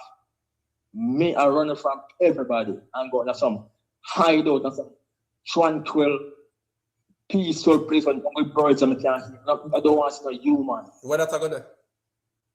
You mean? You're talking about running to Jamaica? No, me talk about if you stuck now, man. Oh, if you're stuck here and you can't run, you're going to the hills, to the bushes, okay, off grid. Oh, we can work about the beard. Off Yeah, grid. of course, that come back around. Okay. All right, get it. I got it. All right, bro. Manners and respect, brother. All right. So someone might be saying that call and talk long or whatever, but the phone lines be open and you don't call. And that not only that, when him call, he provokes good conversation that brings out things that need to be said. You know what I'm saying? So I'm never the type to run people off of the phone. Even though in time, I agree with some of what you say, I'm not going to run you off of the phone because conversation needs to be had. Now, with that said, somebody said earlier, I forgot who it was, SouFLo, you can't carry your gun, them go to Jamaica. I'm not trying to carry my guns to Jamaica. And I hear what I said. If me hear the first boom, me rally up my family, I'm heading to the airport. Me I carry the gun, them go as far as the airport. When me drop them there in the car at the airport and go check in myself and leave, me no business what them want to do with the car or the gun when them find it or wherever. I'm trying to get on that plane to get the hell up out of here. Right? That would have been my escape plan. Now, if I can't do that, then I'll be here. And like him said, you have to go fight it out. So that's how you would have been stuck with. That's where you would be stuck with. In the meantime, though, it is what it is. We are here. Who like what Bojo did say, who can afford to run will run. And what about those who can't? Then they will have to stay. That not only apply to Jamaica when pressure liquid yard and who can afford to escape, Jamaica will escape it.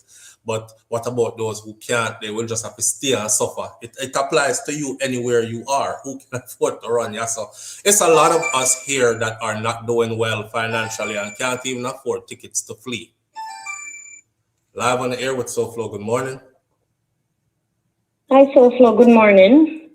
Good morning, family. How you doing? I'm all right. You?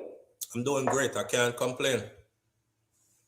Oh, SouFLo. Yes, family. Suppose when you run, you say, all right, you say, don't take up your family and run. Mm-hmm. Suppose when swing one bomb and take down the plane. Jesus Christ. Then all things can happen. It's suppose, but me I work with a plan.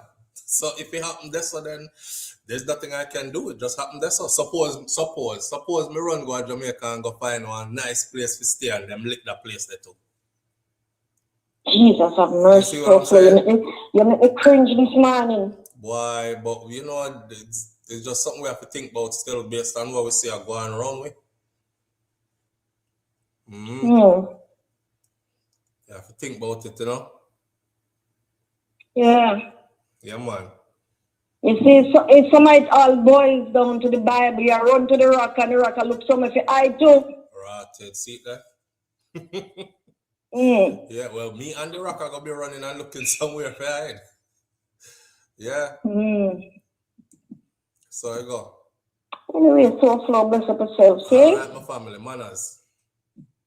All right. Yeah. Boy, we're not here forever. What will be must be. Yeah, we're not here forever, but we're definitely going to try to survive while we are here. We're going to try to do more than survive, but if it come down to bare survival, then we have tried that too. You know what I mean? We're not going to just lay down and say, well, this is it. If me dead, me dead. If I saw, I saw. If I did that at the case, me that smoke cigarette every day, me that drink every day.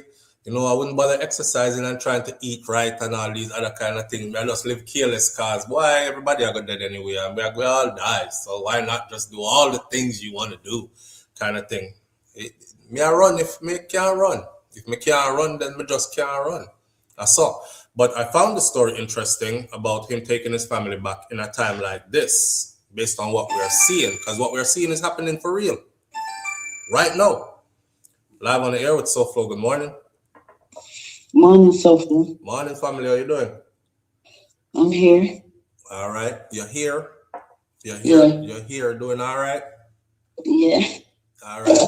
You sound like you're still in the bed. No, me know about you, my queen. Okay. When you think it's peace and safety, Yeah. it's a sudden destruction. Yes, yes, yes.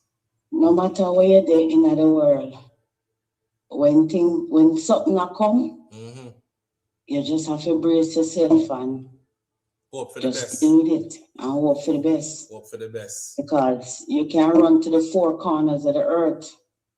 What is to and find things you can is going to happen. find you. Exactly. Yeah. And I saw me deal with it. Yeah.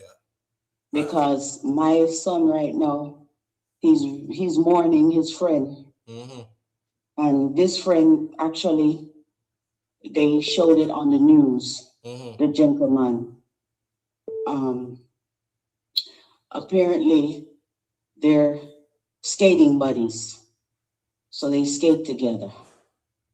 Your son was in the military. His friend just got killed in Iran. Yes. And they brought his body. They just had it on the news. Back, right? Yes. Right. That was my son's friend. Right. And they shipped his casket. And so he's telling me that the gentleman was doing his job. He worked with the refueling the planes. Right. And there was a bomb. And that's how he got involved. Right. That's war though. That's war. So you were saying earlier that they bomb certain things, certain areas. So even though you are in active duty, because he was stateside, my son saw him. They went skating and did. But he was called to go. Right, because you're stationed stateside, but then your unit gets orders to deploy. Then you deploy. And the reason why my son wasn't called, is because he's almost 40 years old and he's retired. Yeah, they haven't reached that stage yet, but they are talking about it though. They haven't reached that stage yet, but they are talking about it. They are talking about recalling some people, and they are talking about instating the draft as well. Yeah. That's definitely on the table now. If things should escalate to the point where, boots on the ground and people are needed, they have the right to instate the draft and call back some people as well. So you don't have to actually be in combat. You could be the mechanic or the one refueling the jets. Yeah, but yeah. And something can happen to you. Absolutely.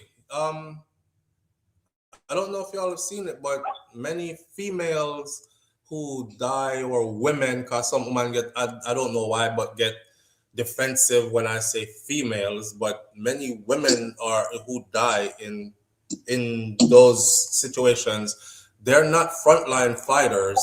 They were just, because when you're in the region, sometimes they decide they just want to hit the base where your soldiers are staying at. They don't want to fight. They don't want to fight us, the infantry guys who are out roaming about in their neighborhoods, because they know if they fire on us, we retaliate immediately, right? So they will go hit the base where that's where your cooks are, that's where your finance people are, because soldiers still get paid when they're in combat. There still has to be people who process paychecks. There still has to be a mail room set up, and your family members can send you care packages that are forwarded to your forward operating base. Like your wife or your child or your husband, them can make a box and put all your favorite candies and favorite stuff. Those boxes lift your morale, boost your morale, and make you feel like your family miss you.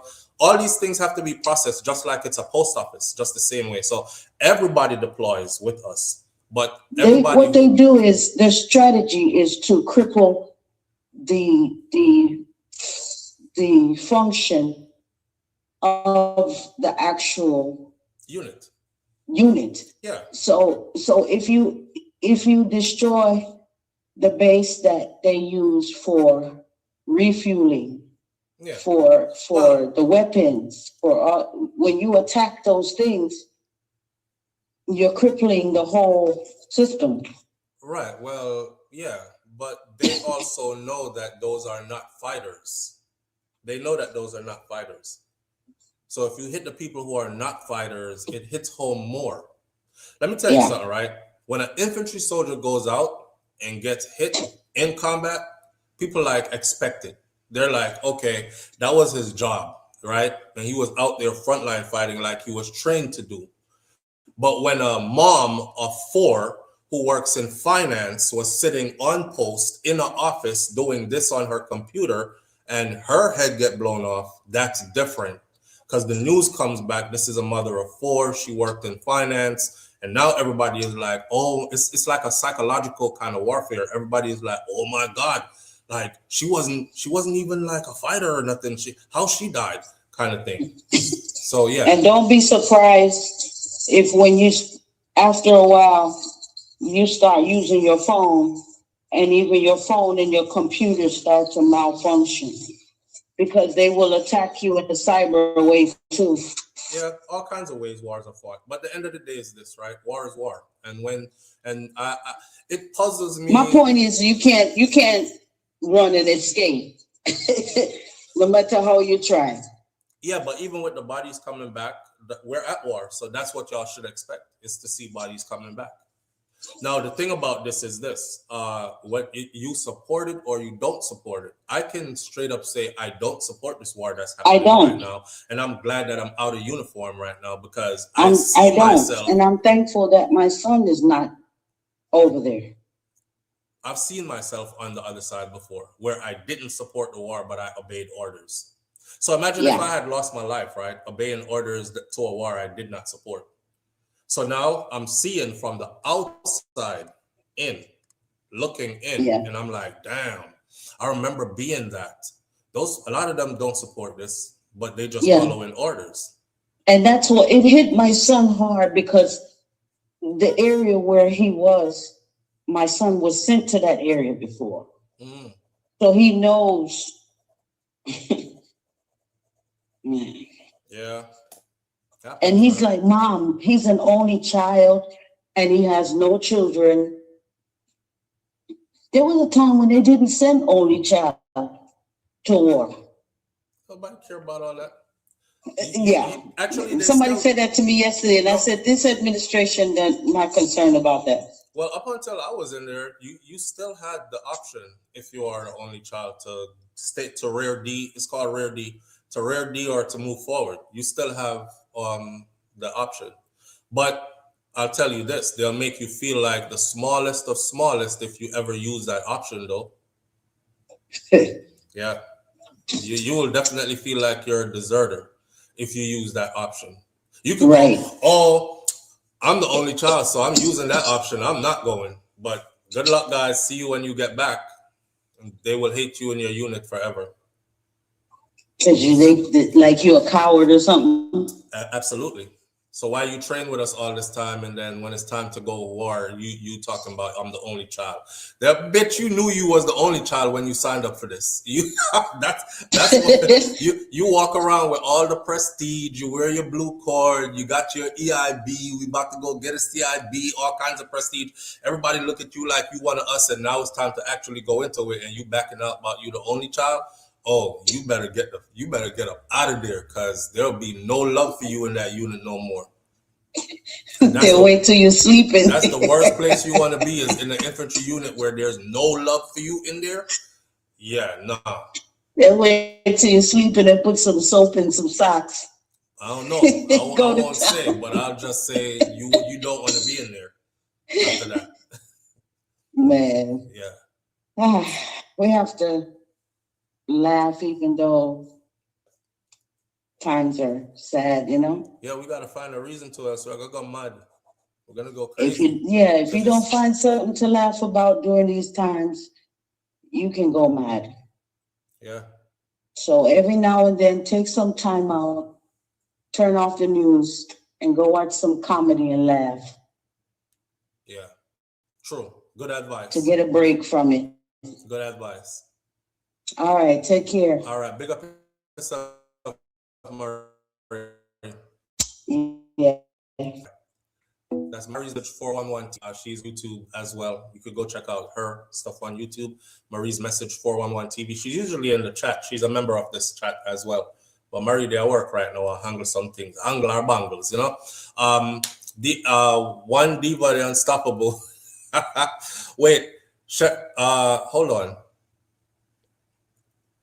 Sharnette Brown says, I'm stressed right now for my child because she is there.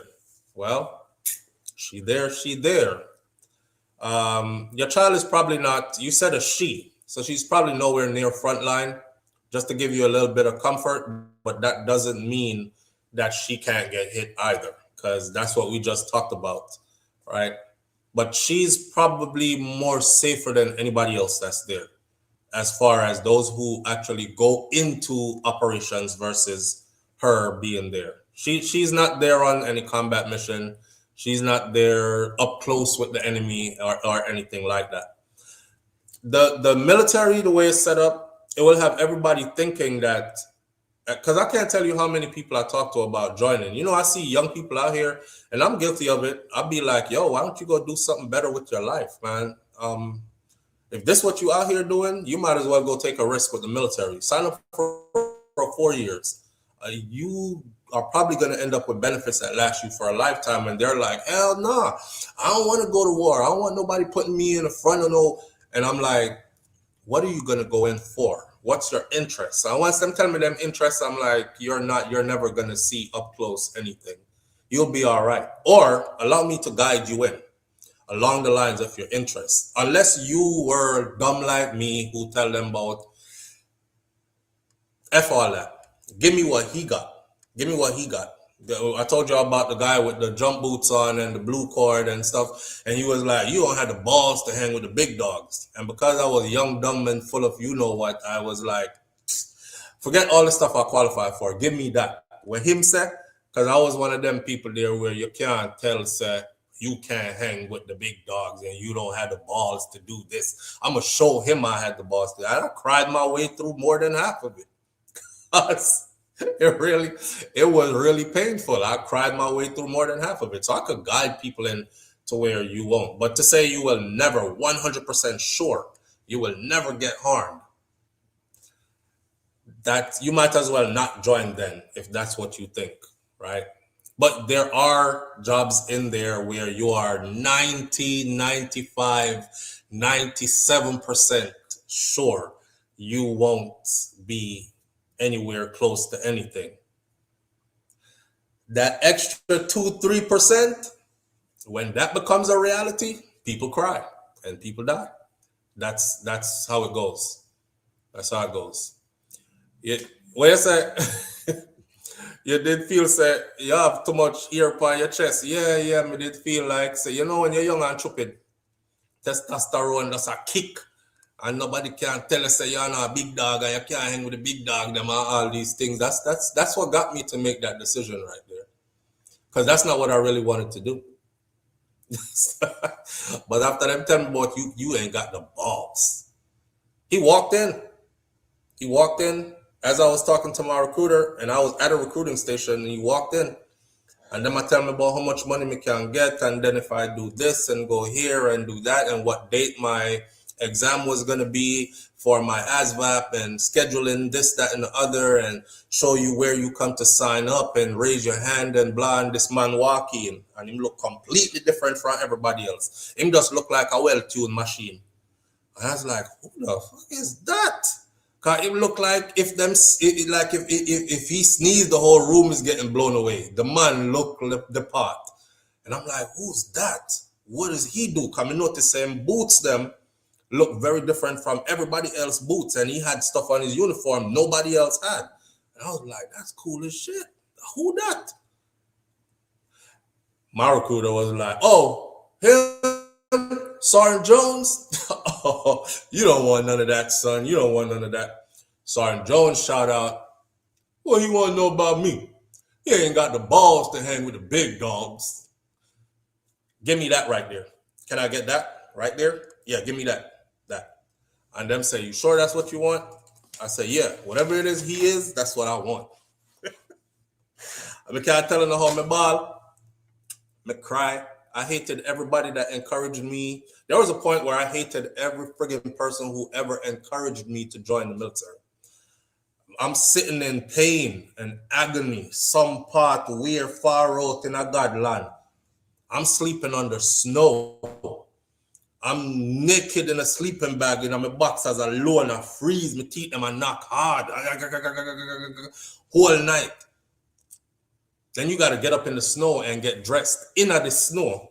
Cause you can't go to sleep in the bag fully clothed because the bag will get hot and you gotta sweat. And hypothermia set in because when you sweat under your clothes, then you have to go out in the cold. And this is below freezing temperatures. So you have to go in the bag, you have to strip down first, your teeth them and knock, you go in the bag, try to get warm, but you got to get back out to go post security when your turn come and somebody else strip down and go in the bag.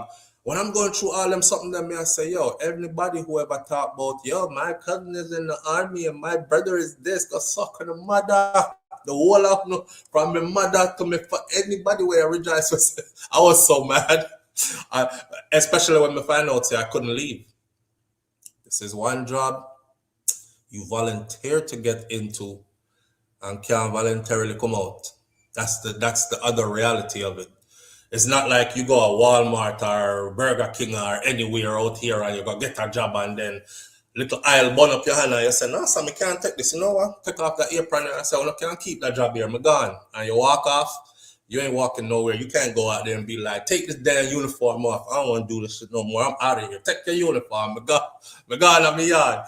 You gone where? Yeah, hey, soldier, you gone where? You better get your ass back where you supposed to.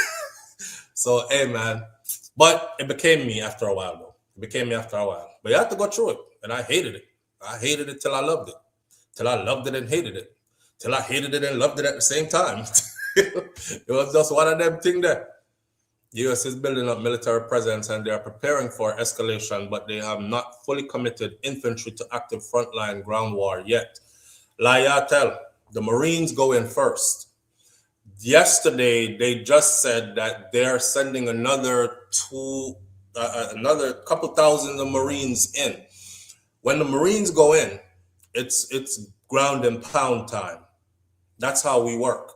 So, if you don't know it, when wars fought, the Marines go in first, right? We call them bullet catchers. It's just something we have in service among different branches. Like you will have you will hear a Marine say, oh, you join the army? that shit means ain't ready for the Marines yet, boy. ARMY, ain't ready for the Marines yet, right? And then we call them bullet catchers, call them first going. For the Air Force, we call them chair force, call them not do nothing, them sit on pan chair. And then the Navy, we call them Marines mattress because the Navy works with the Marines, amphibious operations. And usually the girls, them in the Air Force, always they sleep with the Marine boy, them, et cetera, et cetera. So we have different names for each other that are supposed to be. But when it's time to round it up and go out to war, it's just one team. So if you see Marines in there already, that's boots on the ground already. They're the front. They first. Marines go in, fuck shit up. This is how it goes. Let me explain to you. Marines go in, they're the spearhead, fuck shit up, get out quickly. They don't hold ground for long. The Army goes in and holds the ground. Marines go in, hit hard, get out. Army goes in behind them, hold the ground. Understand? So now when it's time to establish a new regiment in the place, this is where the Army is going to come in. You've seen the Marines go in already. They're sending more in. They're already in there. They just haven't laid it out to us civilians who don't understand what's going on yet, what's exactly taking place. And that's go on. Whoa, hold up. You said, oh, you bringing back memories and the pop-up or the pop tents in the field. See, we weren't allowed to get in them tents. Yeah, we only got in the tents when we were almost dying of hypothermia. Then with a carry going in the tent, go warm way up like a bit. And what used to piss me off is when I got in the tent, because I've been shaking like this for hours and can't feel parts of my body. And somebody is like, yo, take him to the tent. And when them carry you to the tent and put you next to the heater and you warm up and you look around and you see all these high-ranking people and you realize that none of them are outside in the snow asleep except for you. Then you realize how dispensable you are.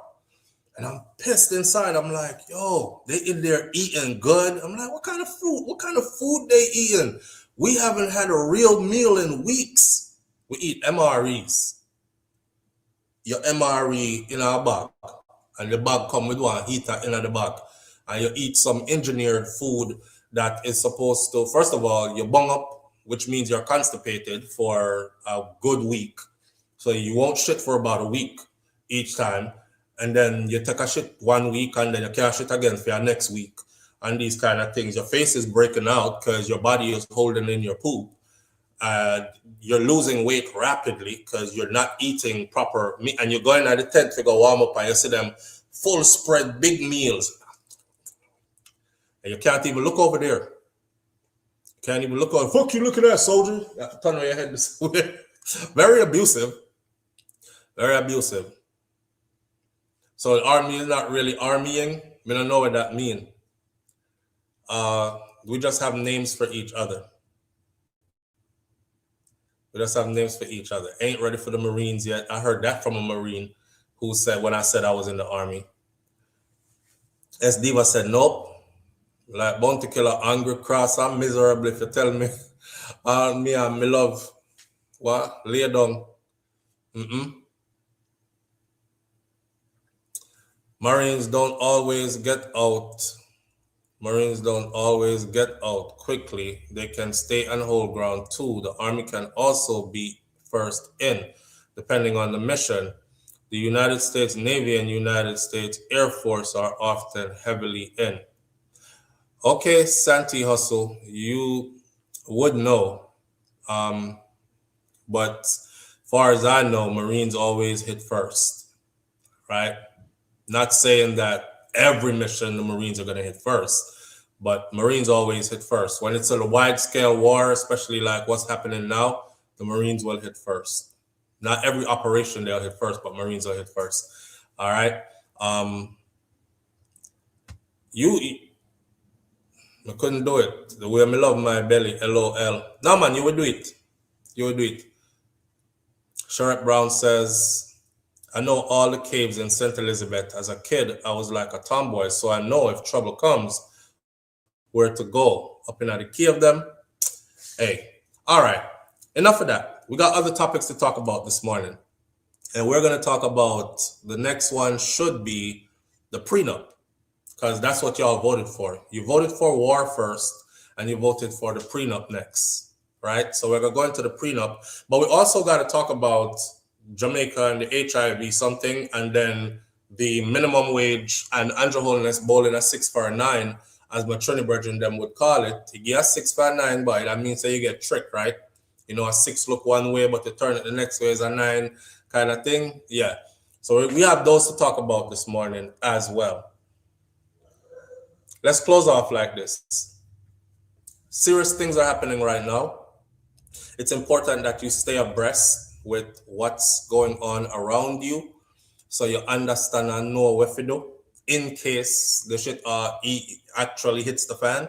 Hopefully it doesn't, and you will continue being an oblivious civilian who doesn't have to worry about much. Just thank a military person when you see them, I guess. Regardless of how you feel about the war, if you support it or not, somebody crazy is in power that brought us to war when they shouldn't have. We're there. We're there. And when enemies retaliate, they don't retaliate directly to that person who got us into the war. They retaliate affecting civilians, us. So we're the ones who take all the losses and all that other stuff. In other words, none of Trump's kids are going to go to war. None of those people who are in Congress, their children are going to war. It's people who tune into these lives who have their children serving right now who are worried. You're the one that's going to feel it, right? When your child come back in a casket, God forbid. So it's important for us to have these conversations. It's important for us to have a platform where we can get informed and we can have some level of familiarity and we can ease a burden or unburden ourselves with a conversation. Because it's the fact of not being able to talk about it with anyone that have us feel so burdened. What are we going to do? You panicking. What are we going to do? Oh my God, it looked like it's getting closer. What should I do? Well, we've talked about it now. So you feel a little bit easier about what's going on. And at the end of the day, also remember this, don't stress too much over things that you cannot control. It's good to have serious conversations, but there are things that you absolutely cannot control, so why stress over it? Stress makes you sick. Stress makes you sick. Do what you can do in your power. You know what you can do? You can go outside and take some deep breaths. 20 to 30 deep breaths per day. Like breathe as deeply in, suck in the world and blow out all of your stress and do it 20 times in a row. Do that. You have control over that. If the sun is out and it's warm, go stand in the sun for a couple of minutes and take your shoes off and stand on some grass and ground yourself. And you have them, they are the things you can control. And like Marie said earlier, put down that something here sometime. Because a lot of us stay like this. Oh my God. Oh my God. Oh gosh. And you don't understand, so you send up your blood pressure. You don't understand that you're locked into just drama and trauma. Put on some of this sometime. Unplug. And be now, here, where you're at. No war now going which part you're there right now. No war is happening at your house right now. So yeah, unplug and go enjoy life while you can. Because end of the day, we don't know. We don't know what tomorrow might bring.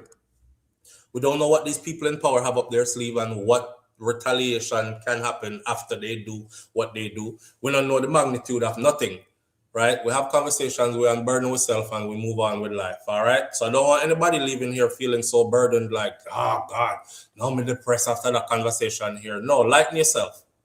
Lighten yourself, breathe deep, go out, live life. Continue to live life.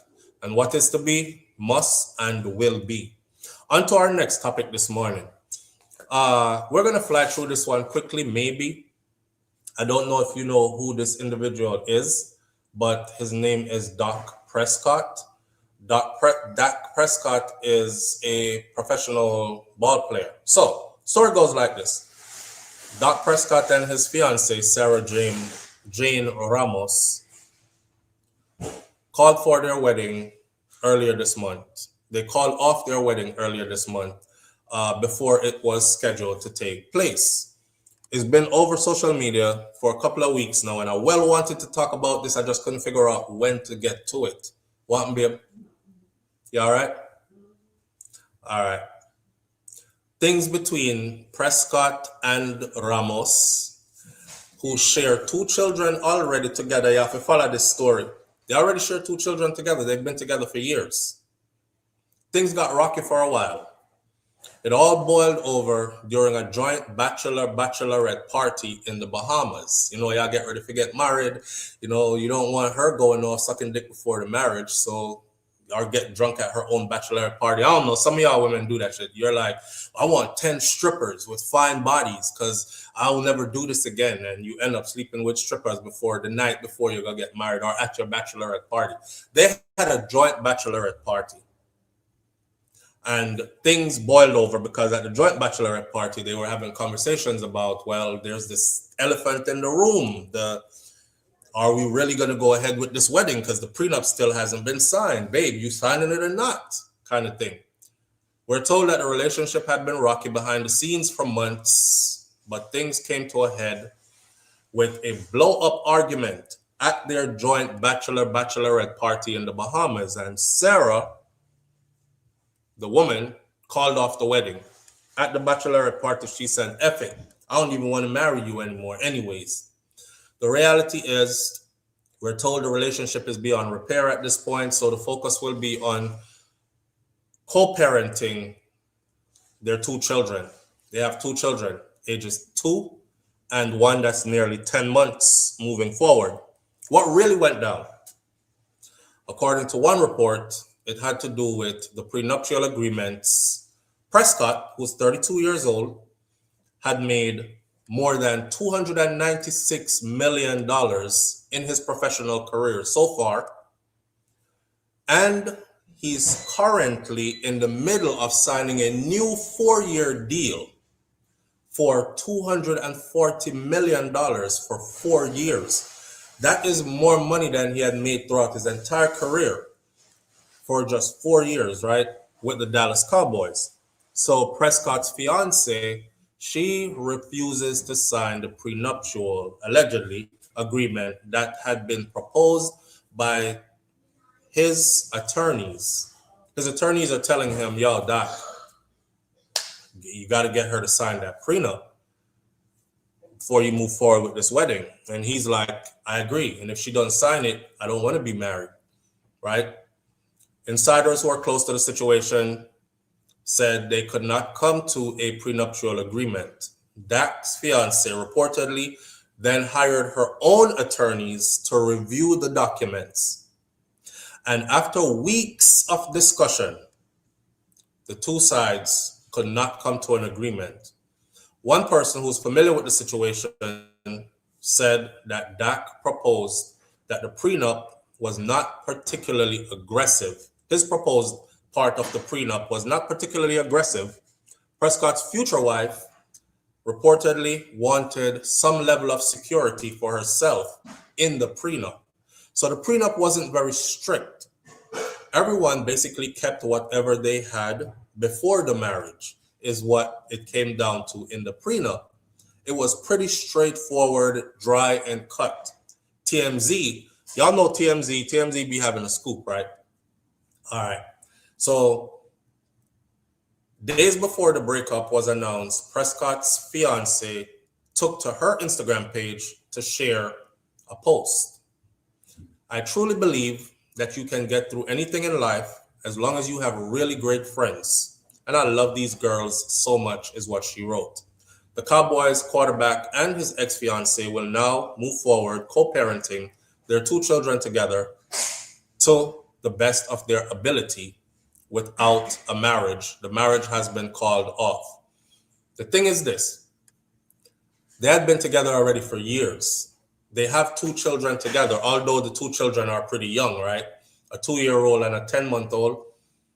But marriage had never been a thing for her until this $240 million for 4 years contract came up. Now, when the $240 million for 4 years contract came up, she was ready.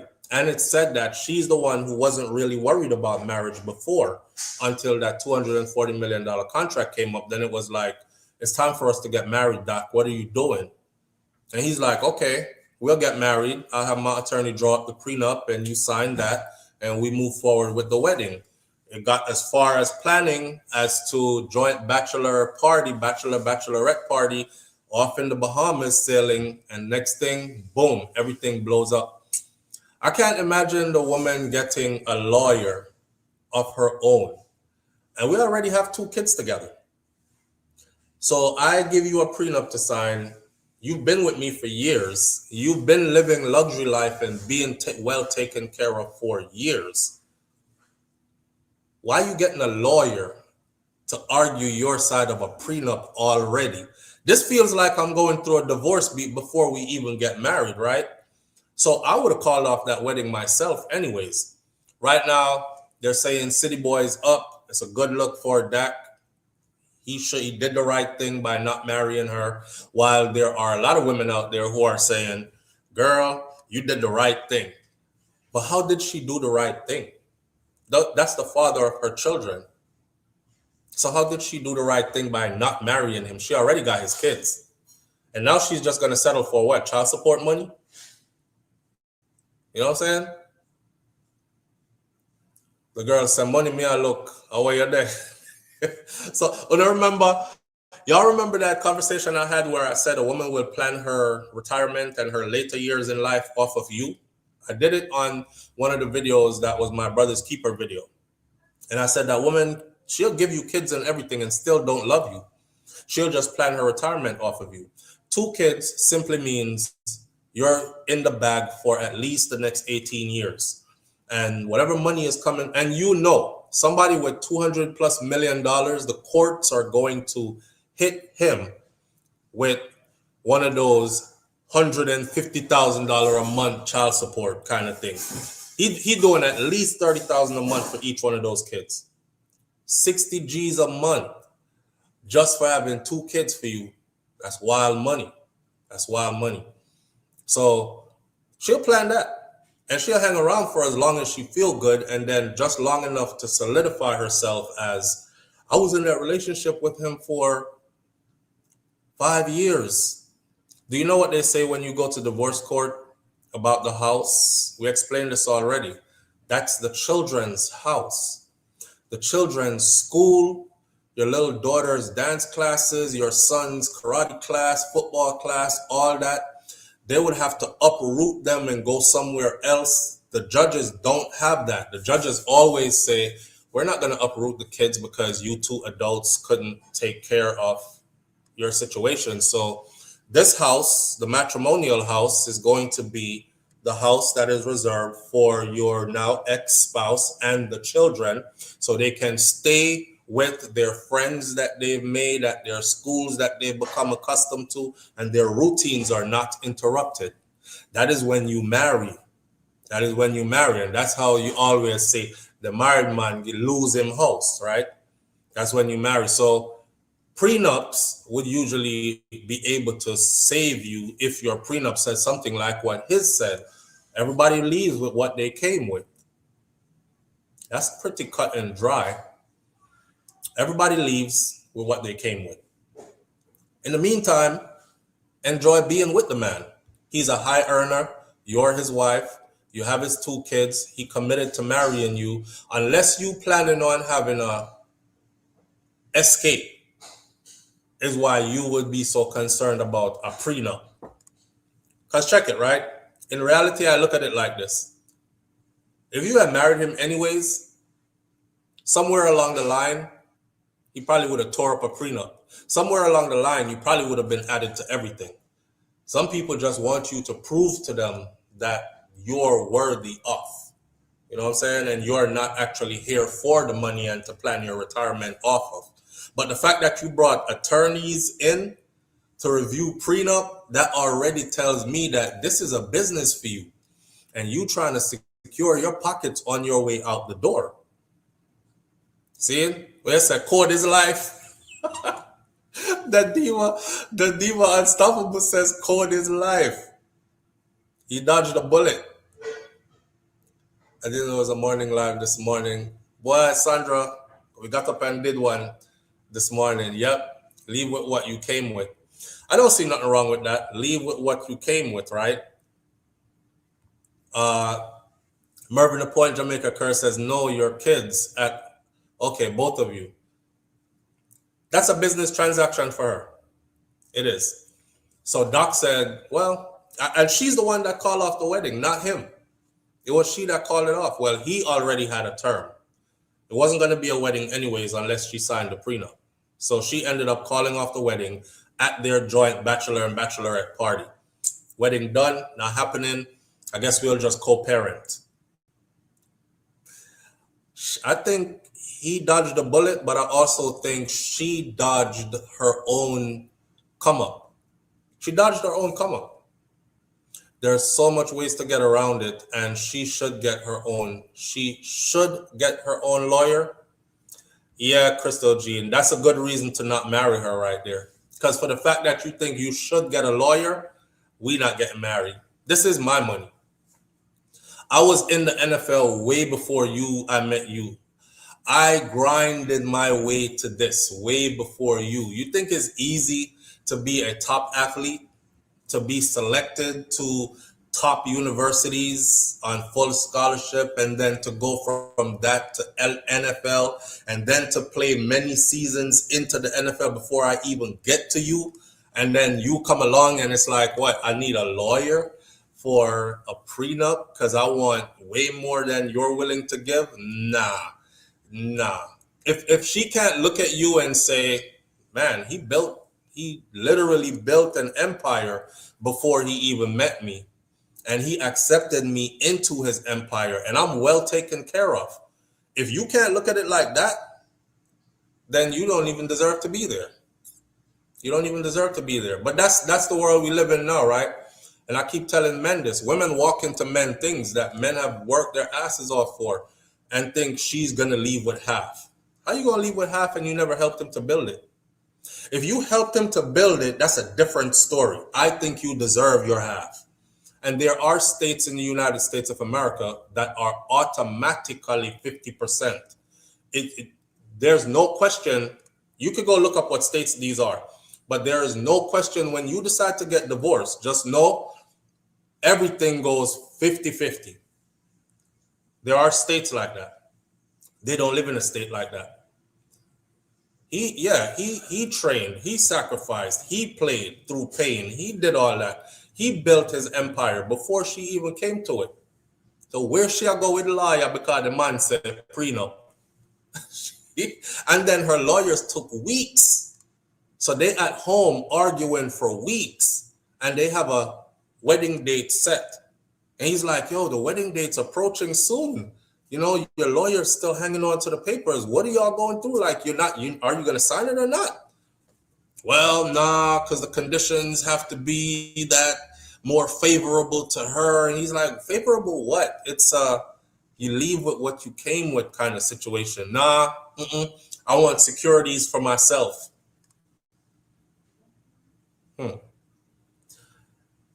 You know, sir, if she didn't marry them, she could have piled her own security out of that relationship right there. These women fly private jets, live in mansions, and get hundreds of thousands of dollars to go shopping. All you have to do is just start save up your shopping money for years. Save your shopping money up for years, and you will still get out of it what you thought a prenup was going to give you. Well, after a woman have your picnic, your money will never equate to childbirth. 30% a woman dead, especially if you're a black woman. I saw money people still.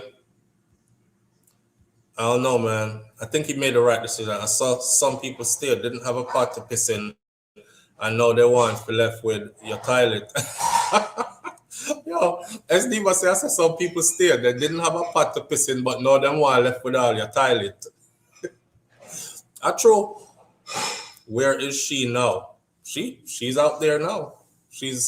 This just happened, so she's there. They're amicably co-parenting, but they're no longer an item. They're no longer an item, so to speak. Remember, it's not only divorce that ends marriages. Next thing, he dropped dead and his family kick her out. Yeah, but I'm sure she'll be all right either way. You know, like, put it like this. That conversation is very unfair and very biased. I'm sorry. That conversation is very unfair and very biased? Yes, very. Why? Because if you are a woman and you have 2 children for a child, and you're out of a job for years, and you're staying at home for years tending to his needs, yeah, that's a no-no. If you leave with what you come with, so I'm going to have 2 kids for you. I'm going to be a homemaker for you for years. And then when I leave, I have nothing at all. But it wasn't for me, it was for us. That's unfair. It's for us. Why do women act like when they have kids, it's for the man? Like, you did want kids to. Would they act like when they give up sex, it's for the man? You did want somebody to. You know what I'm saying? But it's still unfair. Why do you think I should leave and not have anything after I spend years being a homemaker? He never said don't have anything. Well, if he didn't say don't have anything, I'm okay with that. But otherwise than that, no. You got to understand this, right? That's why you have to. So she's already been with him for years. She's already amassed wealth already before the marriage even happened. She's always been well taken care of and spoiled and everything. So now that, because she was with him for a year after he earned $296 million, she lived in that for all those years. But now that he's about to sign a new contract for $240 million for 4 years, now she's talking marriage, and she's the one that did not want marriage before. Yeah. You know what I'm saying? She never did want marriage before. She should have wanted it now. And she didn't want marriage before, you know. Well, and if I didn't want marriage before and he signed some contract, I wouldn't want any of her money because I didn't want nothing from him. And I'm saying, also, if they're saying like if him drop dead, don't you think that he has like life insurance policy in place and IULs, annuities, and all these things put up for his children and for her to be okay if in the case of his death? A guy that's making hundreds of millions of dollars is not just really saying you get absolutely nothing. Trust me, them kids are well taken care of, and so would she. She just want more, you know? There's a percentage that he can give.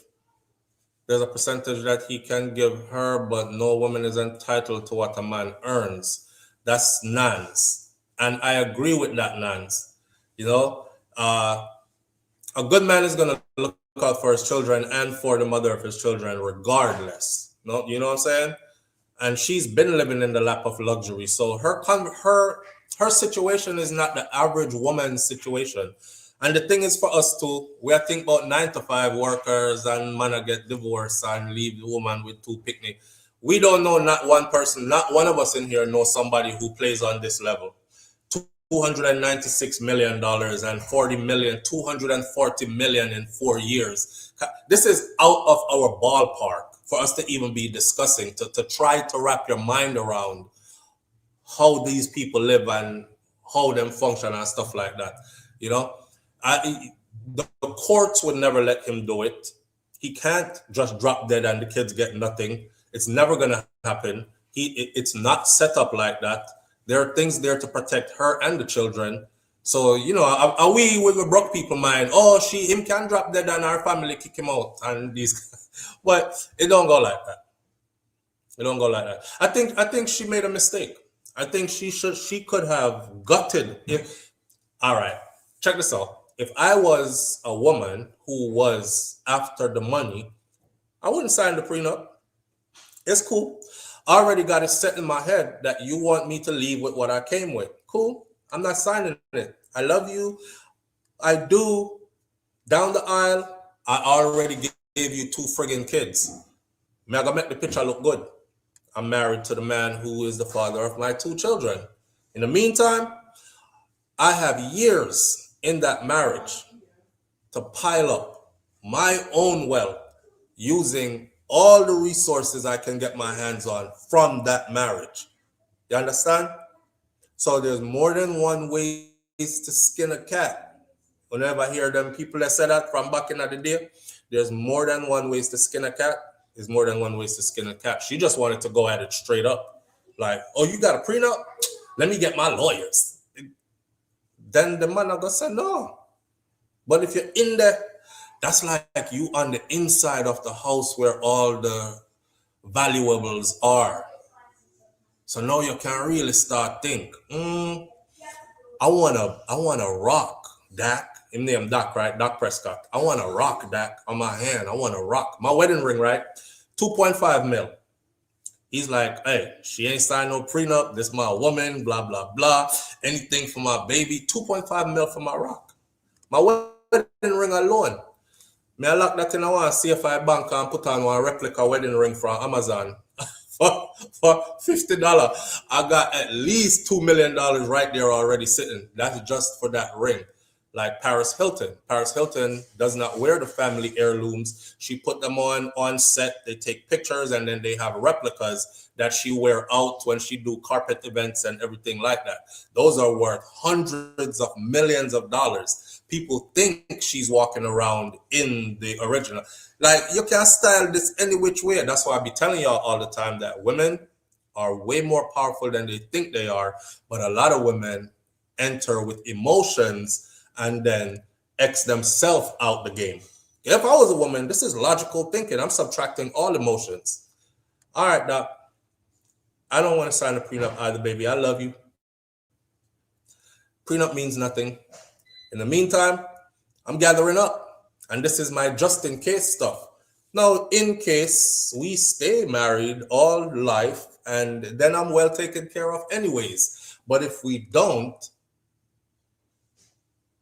I'm good because I got a lot going on. SouFlo, she must have been listening to our friends. Yeah, like Tyrese's wife.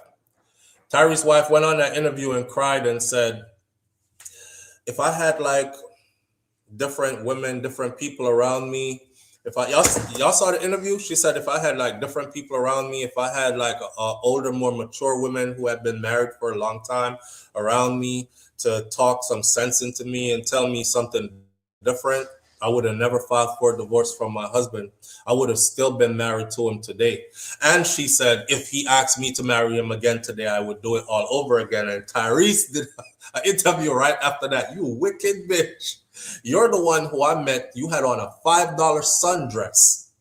And you claim you didn't really know who I was. You kind of familiar, but didn't really know who I was. And money meant nothing to you. You remember telling me money meant nothing to you, and now you want half of everything I have, and now you are also taking me back to court for more child support and more child support, always seeking to increase the child support. Thousands of dollars a month, more child support, more child support. Yeah. So you sit up here and you cry on this interview to get these people to believe what you're saying, but me and you both know that that's not who you are, right? Tell the people the truth. Tell them you have me in court right now trying to get even more money out of me. You up here talking about if you had the right people in your ear. You did have the right people in your ear. You had my mom. You had I think him say you had my grandmother. You had that, like, he lists a bunch of people who were telling you no. Don't do it. Girl, go to counseling, work your marriage out, blah, blah, blah. But you just did not want to. You made your mind up that you were going to get paid. Yeah. One of them situations there. SouFlo, that's why Steve Harvey made dollars off of exposing act like a lady, think like a man. Because it's important we don't overdo the emotion thing. Act like a lady, think like a man.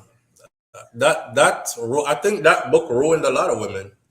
Because you can't act like a lady and think like a man, because people normally act how they think.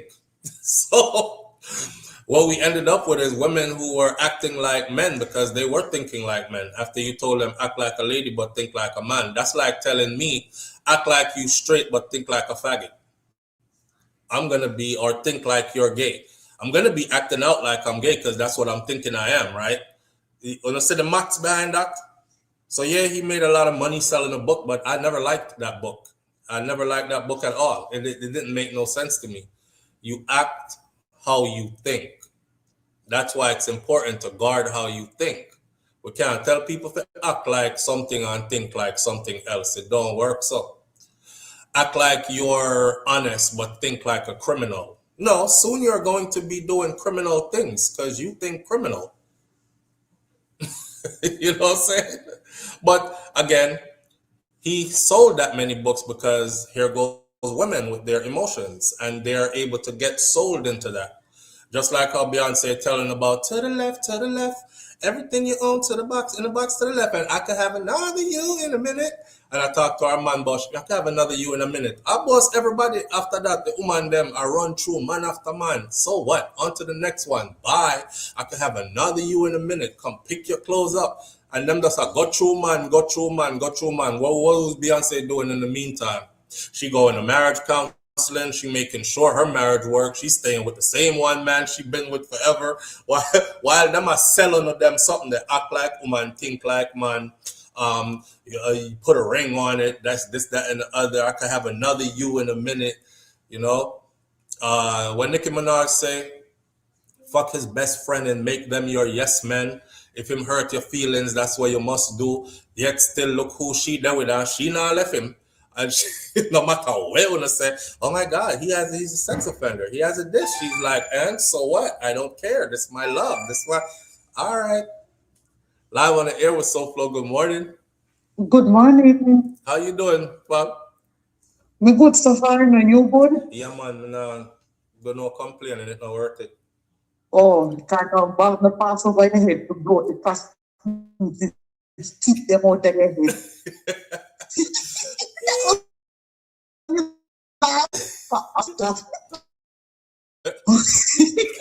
What you say? They have osteoporosis why they're breaking so much. Oh, me teeth them? Oh, yeah, that come here with. Yes, man. Something you have to break up and laugh to, man. Yeah. All right. I'm just looking at it. This prenup, only speculating because I don't know if I get the full story as of what was in it. What is the prenup saying to the lady? If the marriage is broken, you walk away with nothing, not even the kids. Nah, that's not what that means, because the law still protects a woman to a certain degree. Like, a woman will never just walk away with absolutely nothing. Never. But yeah, some from the prenup. No, yeah, and even if your prenup says that, the law still protects a woman to a certain degree. I wish I had Charlotte in here this morning where she could explain that to you. Charlotte is an attorney. She would explain to you the law, even if your prenup says you walk away with what you came with, that woman is not just walking away with what she came with, literally. What that basically says, though, is this: whatever that man built on his own is what she is not going to be able to walk away with. Okay, half of that. Right. She not gonna be able to walk away. She not gonna be able to walk away with what him build, but him own. But she will be protected, and those children will be protected. They're protected by law. Right? One question I go ask upon it. Yeah. The guy is black, right? Yes, Doc Prescott is black. And the girl, the lady, is a snow bunny. Yeah, well, in all fairness, Doc Prescott, I think he's biracial though. Yeah, so the guy is biracial? Yeah, don't laugh yet, because he's biracial. He's one of them parents, them black and one white. Okay. No, the only reason why I asked because I don't know him, none of them. You only brought the story to your platform. These guys, he biracial, black. You did not go down the road there. No, but they always look for these other nation color people. They don't look for it within theirs too. So they're trying to mix it up. So he's trying to protect the back, which I don't wrong him, I don't blame him. I don't want him turn him upside down and shake out all the things look like Tiger Woods. Well, you know, after watching this documentary, on it was a football player who he's slated to go to the NFL next himself. He came out of a university that sends the most players to the NFL. So he's been around a lot of his friends who gone the year before him and 2 years before him into the NFL. So he purposely went and did a video that he put up on IG and YouTube that he said, for him personally, black women are his thing and will always be. He has never dated any other race, and he doesn't want to. He has no desire to, even if others are available. However, most of his friends who are black, who did make it to the NFL, they actually did end up with women who are not black. So he went to go do a little documentary of his own to see why they chose that. If you watch that documentary, you will come to a different understanding. Because I was of the same impression. I heard this talk about it. Yeah, I was of the same impression too. I'm like, is there an explosion going on? Is there like a requirement why they end up with a white girl when they sign an NFL contract? Like, is there a clause that says that's what they have to do? I used to question it too. But when he broke it down and he was like, okay, so for instance, this one right here who just signed to the Rams, he's able to point them out. And he's like, him and her been together since they were in the 10th grade in high school. And she saw him through high school. She helped him study to get his SAT, ACT scores up so he could make it to the university he got to. She went to the same university with him. She used to end up doing most of his homework for him or helping him. And then he made it through to stay on campus, on roll, in order to be selected to the NFL. So she's been there since then. And now that he is in the NFL, she's the one who gets up early morning before he even wakes up, prep all his stuff, do all that. So these people that you see them with it's not some overnight, oh, I made it big, so let me get a white girl kind of thing. These are people who were with them. And some of the black dudes were like, man, listen, The white girls, the black girls I'm trying to date, the first thing they tell me, like the one that said, nigga, take me out for shrimps and lobster. You are NFL prospect. You gonna make that money back sometime soon in the future, anyways. I share next snap and stuff, and he was like, "What the, like, take me out for shrimps and lobster, and you gonna make that money back sometime soon." Whereas his white girl, she's like, "Hey, I'm stopping at Taco Bell to get something to eat. You want me to bring you something? Did you eat already?" And he's like, "Yeah, bring me a couple of tacos and stuff." And she called to make sure him eat, and she bring him the tacos. Live within our Taco means, Bell their means. you know. So it's not like what we see, and we want to have it portrayed that way. And also, I found out that majority of black professional athletes who are married are actually married to black women and have black children. The media does not play it up like that. The media shows us most of the mixed race couples. So we end up thinking that that's what it is. You can go look this up right now. What percentage of black pro athletes are married to black women? And you'll see it's a majority of them are. It's just a few. But for the ladies who live in social media life, like they see the people who they follow and say, okay, they want their lives to be like that. They're trying to, emulate them in certain way. I mean, bad for them, because if their relationship go down bad, theirs are going to go down bad too. So I don't follow nobody. Live your own. And I only know how to work for mine. So big up to the ladies then who knows how to work for what they want and not depending on man. Yes, I can see that here clearly. Yeah, man. All right, bye-bye. All right. But ain't nothing wrong with being taken care of. And ain't nothing wrong with humbling yourself enough to be taken care of either. So big up to the woman them who can struggle and butter and go get for them own. But like we had this discussion before, y'all motherfuckers be looking tired as hell. You be looking frustrated as well, though, cause you know what I'm saying? I would love to be taken care of. I would love to be the person who I don't have to pay for nothing, and somebody says, "Yo, your skinny talk, give me when I want it." As me would, no round this up. All right, we talk about man and woman, because somebody I don't carry that go way over one part. Yeah. So, but I'm not a woman, and that's not my role. You know what I mean? So we're not beating down the women them either who find themselves in that position and are happy in that position. Nothing wrong with that. Stay home and make house yes if that him want, and he can afford it, and you're well taken care of. Then do that too, right? That's the traditional way. That's traditional way. You don't have to struggle and butter your whole life if you have that available to you. You do that too. So I go. Yes, Carla, I'm very self-sufficient, but I'm not independent, and I love when a man. Oh, you're the finest say. Yes, Carla, I'm very self-sufficient, but I'm not independent. I love when a man remind me. What you say? I love my own money and the extras that we put together as a unit as well. Hi, mommy.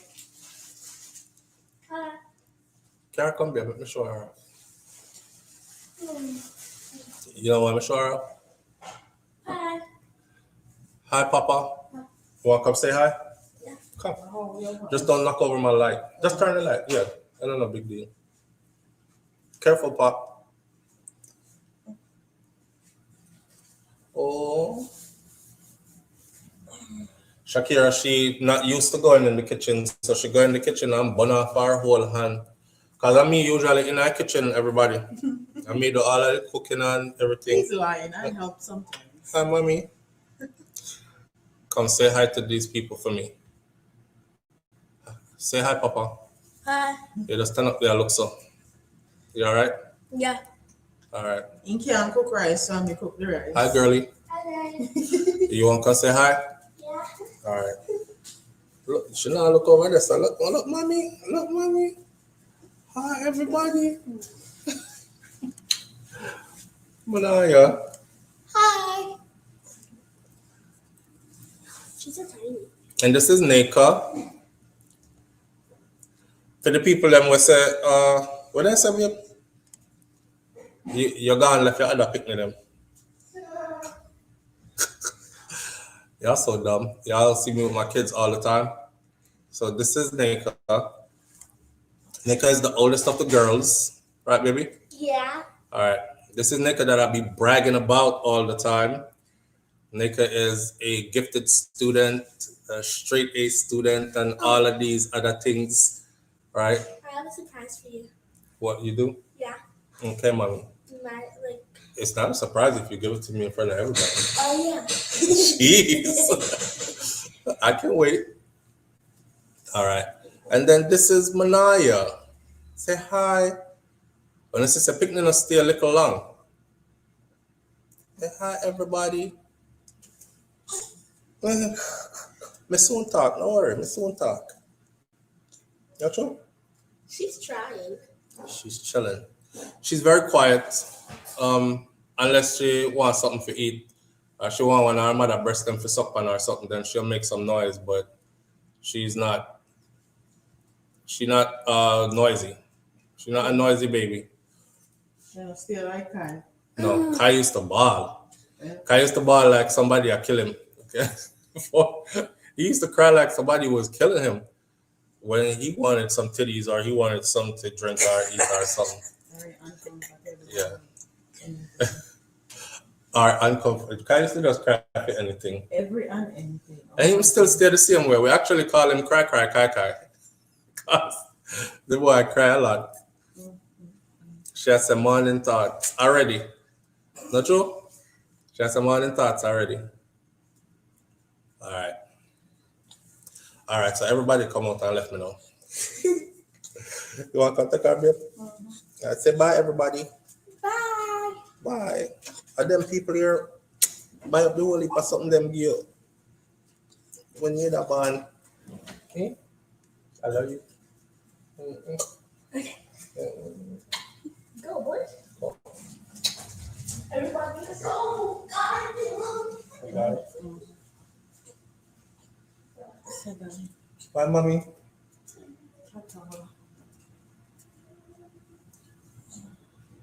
Oh, the bright light in our eye.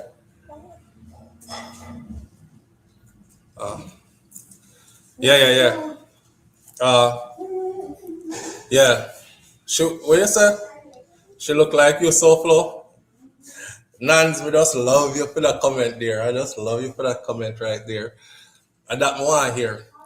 How she looks like you, SouFLo. But just gonna leave the comment up on the screen for a while. You know, some of them be hurting my feelings talking about, lad, she look more like Shakira. I don't see nothing of SouFLo in there. I try to stir up my anger. Try to get into my emotions. But yeah. She look like Tuawe. Yeah, I think so. She looks like what, Papa? She look like your mom? Cause you might have to go move out, boy. Go live down with your granny.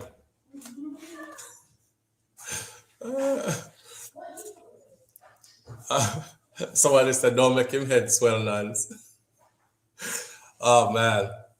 But those are my motivation. That's why I be telling some people, say, go get a family, bro. Go get a family and stop waste time because it will motivate you. It will motivate you to get up and go do real things as a real man. Yeah. You see how them look? Yeah, they're expensive. They're expensive. Yeah, so we have to walk like we ancestors on plantation. We have to walk like slave. Only thing we know upon no plantation, but the work is equal. Yeah, a blessing, man. It's a blessing. I can't complain at all. Heavy responsibilities, but you know, God make us like that still. Tall and strong and we back broad, so we have to handle that and deal with it that way. We have some other things to talk about this morning. First of all, let me say this before let's use this and segue into our next topic. Let's end that one first. In the marriage prenup something, I definitely think this woman made a mistake because she was with this man already for years before they even had children, and then they had children, and now you're with the father of your children, and you need a lawyer to overlook a prenup before you can say yes to a marriage. There are poor people out here who decide that I'm not having my children out of wedlock and I don't need no prenup because we poor. So what I'm gonna do is I'm marrying the father of my children and we are going to build a family together. So Dr. Wet tell me that her mindset wasn't in the right place. Remember we talk about people getting married but they thinking divorce at the same time they're getting married. What if they get divorced? And I always say, if that's how you're going to get married, then just don't get married. You can't get married with an out plan. You can't get married with an out plan. If things happen in your marriage where you start to have to look to an out plan, then that's another story. But you can't be getting married with an out plan already. That means somewhere in your conscious or subconscious, you are already thinking of a way out. And it looked like that she did that to me. But at the end of the day, even though his prenup said everybody leaves what they came with, you can ask Charlotte when she come on here, because Charlotte probably busy today, but you could ask her. No woman is left out completely with zero, absolutely nothing, even when the prenup said you leave with what you came with. The law protects her and those children, and she'll be well taken care of regardless. So the fact that she needed a lawyer for the prenup tells you she also wants assets on top of whatever else she would have been guaranteed to get anyways. So this was a money grab more than anything else. And if I that you get married for, don't bother get married at all. If me I get married, I'm not getting married thinking, boy, what happen if this don't work? If I start thinking if it don't work, I'm not going in. Right? Right. You have to go in, and I know it sounds away, but you literally have to go in fully committed. And because you could what if your way out of anything in life. Yeah, me love her, I'm never married her, I want to be with her for the rest of my life, and something pop up and say, well, what if she cheat on you? Now you're saying, well, if she cheat, me not steal. Then something pop up and say, well, what if she get too sick or something? And then, well, I don't know how me to deal with that. It depends on how the thing or you could what if your way out of anything. Marriage is supposed to go in 100, and then I guess figure it out along the way, not with an exit plan. That part. With that said, our next topic of the morning is going to be let's talk about since we're there, I talk about family and children and all these things and human body and whatever. Let's talk about the 28,000 Jamaicans who are living with HIV. That number is highly skewed. My question, along with what we're going to talk about to the audience, though, is this. While we're talking about the problem, I want think tank the solution. Like, what can we do as a people to lower the new infection rate? Watch this. HIV and AIDS, right? As of early 2026, Jamaica has approximately 28,000 to 30,000 people living with HIV or HL or PL HIV, representing roughly 1.1 to 1.7% of the population. I know some people might look at it and say 1%, I know nothing that. You got to think Jamaica's population number is only 3 million at tops, and of 3 million, also the demographics of the island, how the island stay, how small the island is, and how quickly 28 to 30,000 infected people can have this get to other people, spread it, right? So while new infection and AIDS-related deaths are declining in Jamaica, the nation faces challenges with high prevalence in specific populations, such as men who have sex with men. They call that MSM. And transgendered women, with 25% of the new infections occurring in young people between the ages of 15 and 24. Yeah, and I might not like my language this morning, and I'll be trying to keep it clean, but sometimes we just have to talk, like say, you know, in Jamaica, we just sit down around a yard and somebody bust a rum buckle and we mix it with something. We have some nice fruit punch, and yeah, we did a talk. Our family members did a talk. So me and the uncle, we are gonna say that are the fucky generation right there. They account for majority of the new, or 25% rather, of the new infections, 15 to 24. I want to remind you of something else in a minute. And I want to remind you that, notice how they said 28 to 30,000. 28 to 30 leaves 2,000 people.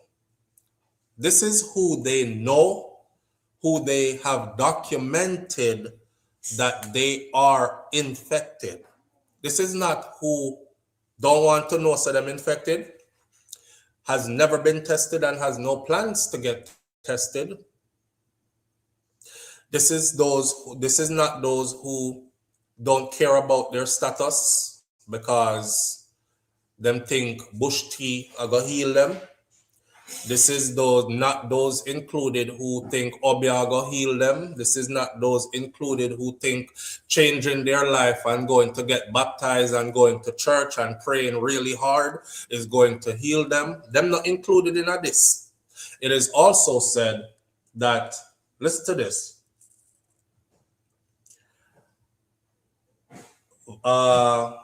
treatment coverage, approximately 84 to 90% of the known, approximately 84 to 90% of these people, the 28 to 30,000, they are absolutely sure that they know their status.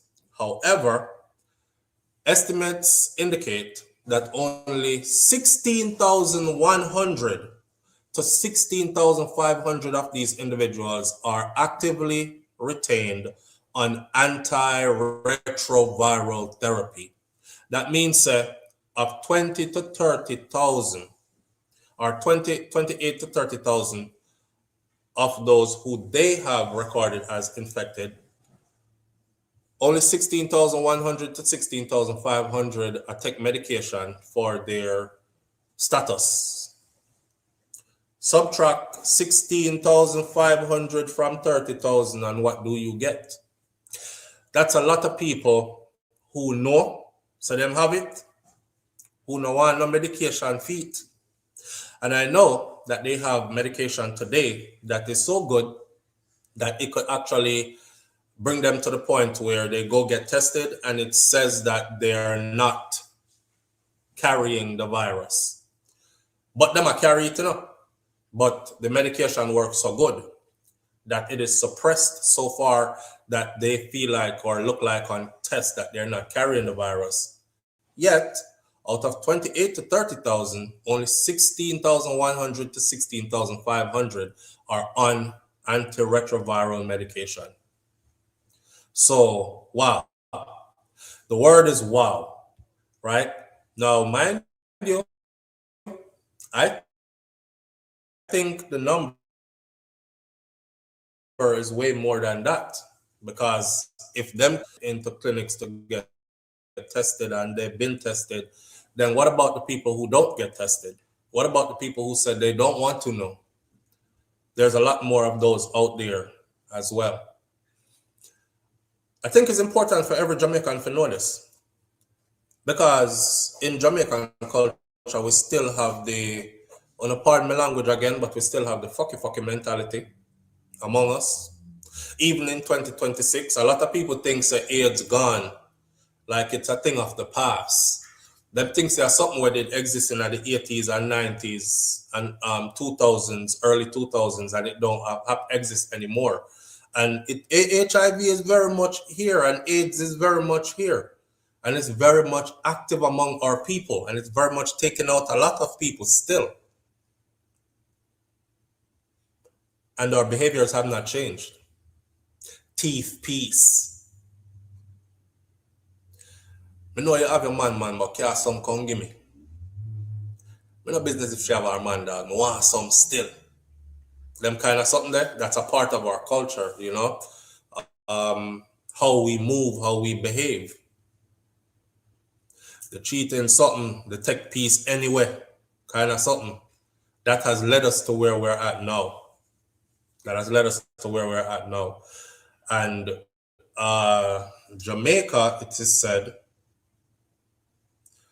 viral suppression, roughly 46 to 71% of those who are on it are virally suppressed. Now, you have to understand, 46 to 71 is a large gap again. Key population and prevalence. HIV prevalence is highly concentrated among key populations in Jamaica, with significant stigma and high prevalence among men who are having intercourse with men. So when you hear somebody say, the bottom man them must spread the AIDS, dog, I wish I could tell you that it's a lie, but it's not. It's actually, that's what their paperwork says coming out of Jamaica. Jamaica has done a very good job in significantly reducing the mother-to-child transmission of HIV and syphilis.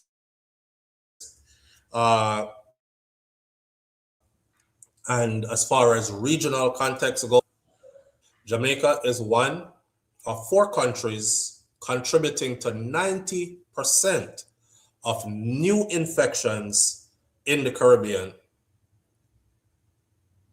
So while AIDS-related deaths in Jamaica have fallen by 62% since 2010 due to increased treatments, gaps in retention and suppression remain a challenge for 2030 elimination goals. So the government of Jamaica has this 2030 elimination goal. We are in 2026. That's 4 years away. Now they're looking at the numbers. They wanted to completely eradicate HIV from the island, right? And have where it's a case of, oh, we might have 1 or 2. Now I think they want to get it down by 40 to 50% by 2030. What can we do to slow the number of new cases? What can we do? To slow the number of new cases, I think one of the things that we can do is, yes, more education in school. Since church is a big part of Jamaica, put it in a church too. Put it in a church too. Start educating in church too. You know, yeah, it's hopeful. That's hopeful thinking, but we have to be hopeful. We can't be hopeless. Because if we're hopeless, then you know how hopeless people feel. Or you know how hopeless people operate. When people hopeless, them desperate. Them do the most desperate things. They do the most disparaging things. So we have to always remain hopeful. So yeah, that's hopeful thinking. You're right. And you're absolutely right about this right here. You're the finest. When I watched the video when me telling about that changed my whole perception. This was a while back. That changed my whole perception of Jamaica. I was younger and didn't really know. Somebody under the impression said Jamaican people do certain things and we know inner certain things. Remember me tell you about the video where the 2 white men them pick up the Jamaican girl on the beach in a Jamaica car, go upstairs at the hotel, and me telling us that bubbles did come out all our nose, and me never see that before. Like, man, I don't want to get too graphic, and big bubbles that blow out our nose and them something there. Was the first time I realized that, damn, we do a lot of things that we say we never do. That's at first. The tourism part now is another thing. So I keep telling Jamaican people that a lot of tourists that come to Jamaica don't just come to Jamaica because your beaches are nice. Them not just come for the jerk chicken and the red stripe beer. Them not just come for the straight vibes, rum and the dancehall party. They come for sex. They come for sex. Now you have to understand how many millions of people pour into Jamaica annually as tourists, right? Right. I want you to do that maths here real quick. Nobody is tested before they come into the country. So there is no data that is tracking how many HIV positive tourists are coming into the country. Yet everybody is having sex when they come into the country. Nobody goes celibate when they go to, oh, I'm going to Jamaica for 2 weeks, so I'm going to just be celibate. No, them are come to Jamaica, come let it off and pick up sitting, right? That takes in millions of tourists per year. You're going to have where you have yourself. So stop it, slow the flow off. It will be weird to say.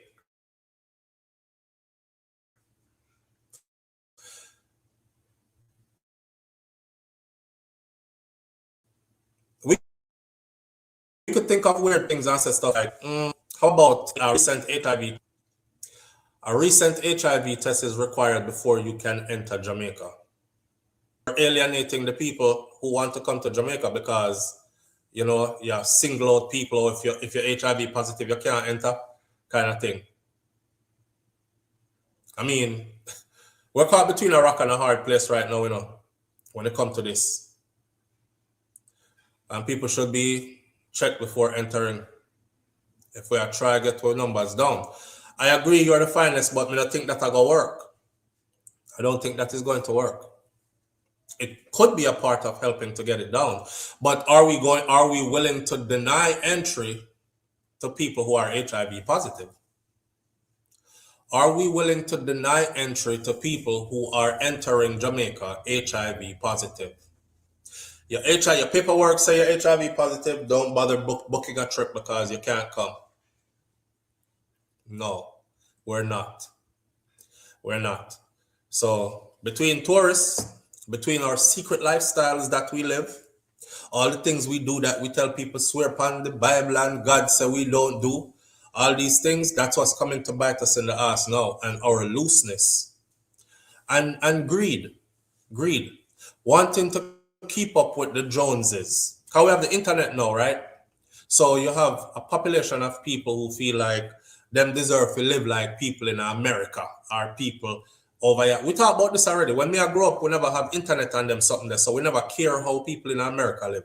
We used to get 1 and 2 picture from our family members them that was over there, and we look on them and say, oh, nice car, and the park they look nice, or the building they look nice, or whatever. But we were not inundated with for them lifestyle 24/7. Now on the internet you can see them 24/7, and people start wish for the same things for them. So you have our people, look at the age. 25% of new infections come from the ages 15 to 24. That's the age of people who are looking on the internet constantly saying, a person you are 19, you know, and them live in Miami, Florida, and look how them live nice. Brother, me are 19, you know, and look how me I live. Now, so I want a life like this too. Go hang out with part the tourists, them hang out. Or patronize them online. Remember, say world change. Patronize them online.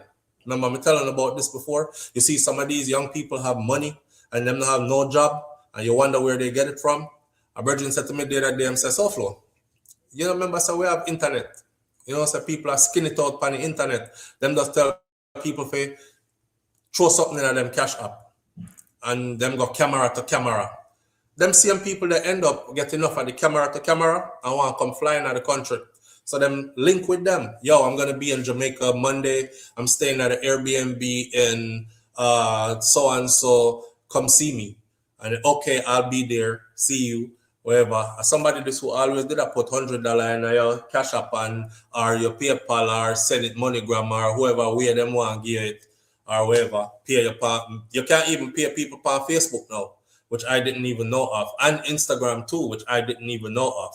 So all these platforms have become exchange platforms, not just for money, but for favors as well, right? And before you know it, AIDS in your ass. AIDS in your ass.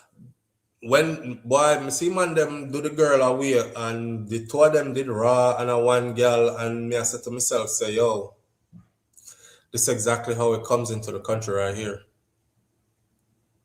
And that was the one video me see. I mean, know, so there are many more out there like it.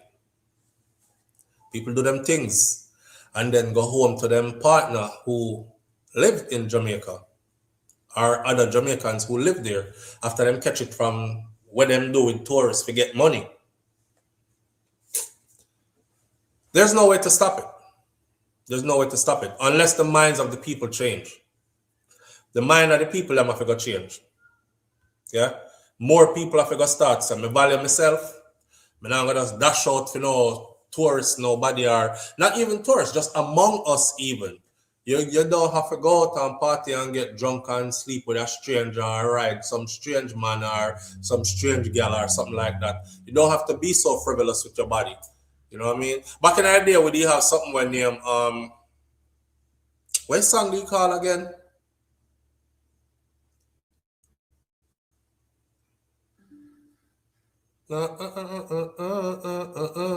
Sex nice, but the AIDS stink. We make you die like flowers, die out like flowers. Me want to drink off a Jacqueline, but me have to draw for my rubbers, for my rubbers. You know, it used to even in the song them. I think I did the Joyride rhythm. That was. Even used to be in our songs.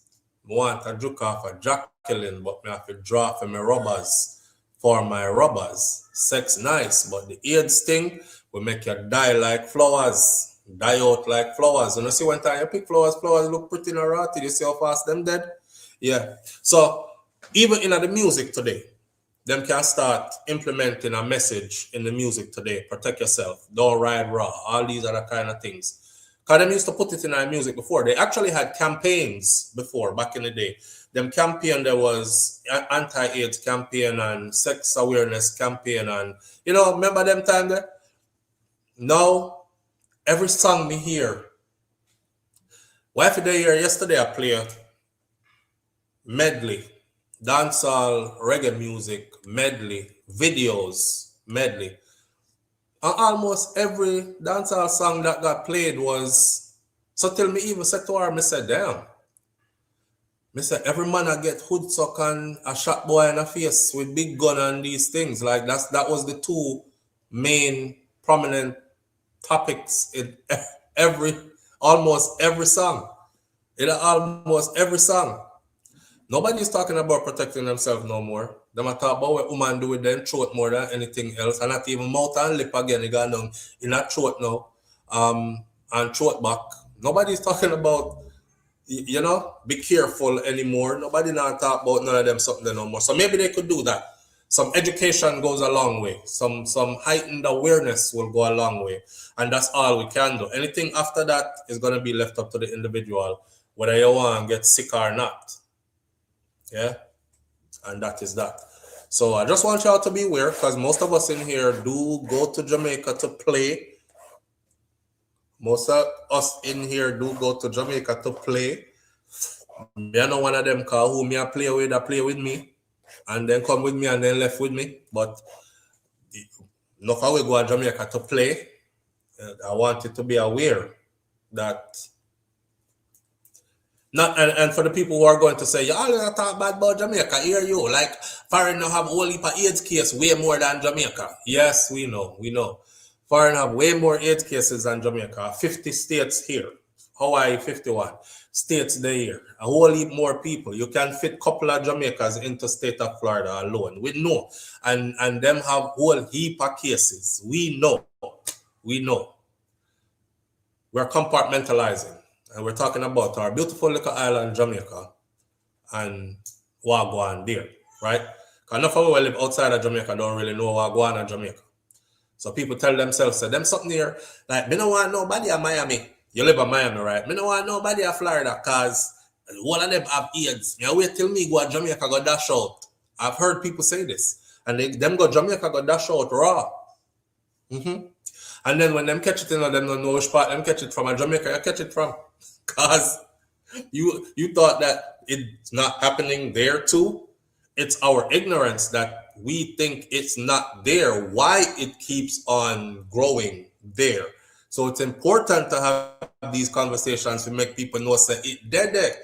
At an epidemic proportion, it's there.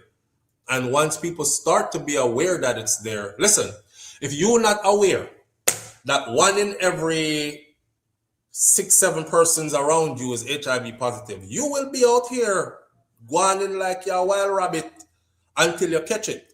But if you're aware, the first thing you're going to do when you're ready is say, I stand up in a room with 6 people and me make 7. Somebody in here have it. No, sir. I'm going to be more careful with my body.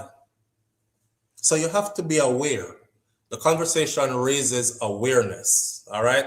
And I make we try to make Jamaica look bad. We want our Jamaican people to be aware. And those who never catch it yet, don't start dash out now because it's out there for you to catch and it's closer to you than you actually think it is.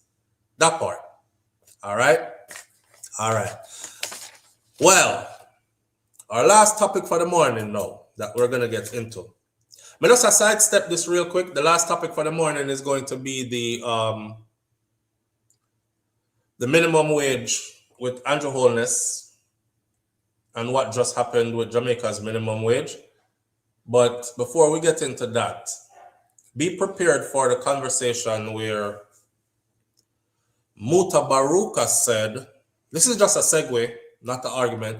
Mutabaruka said that the song from Buju Banton, Murderer, which is one of Buju's biggest songs, was stolen from him.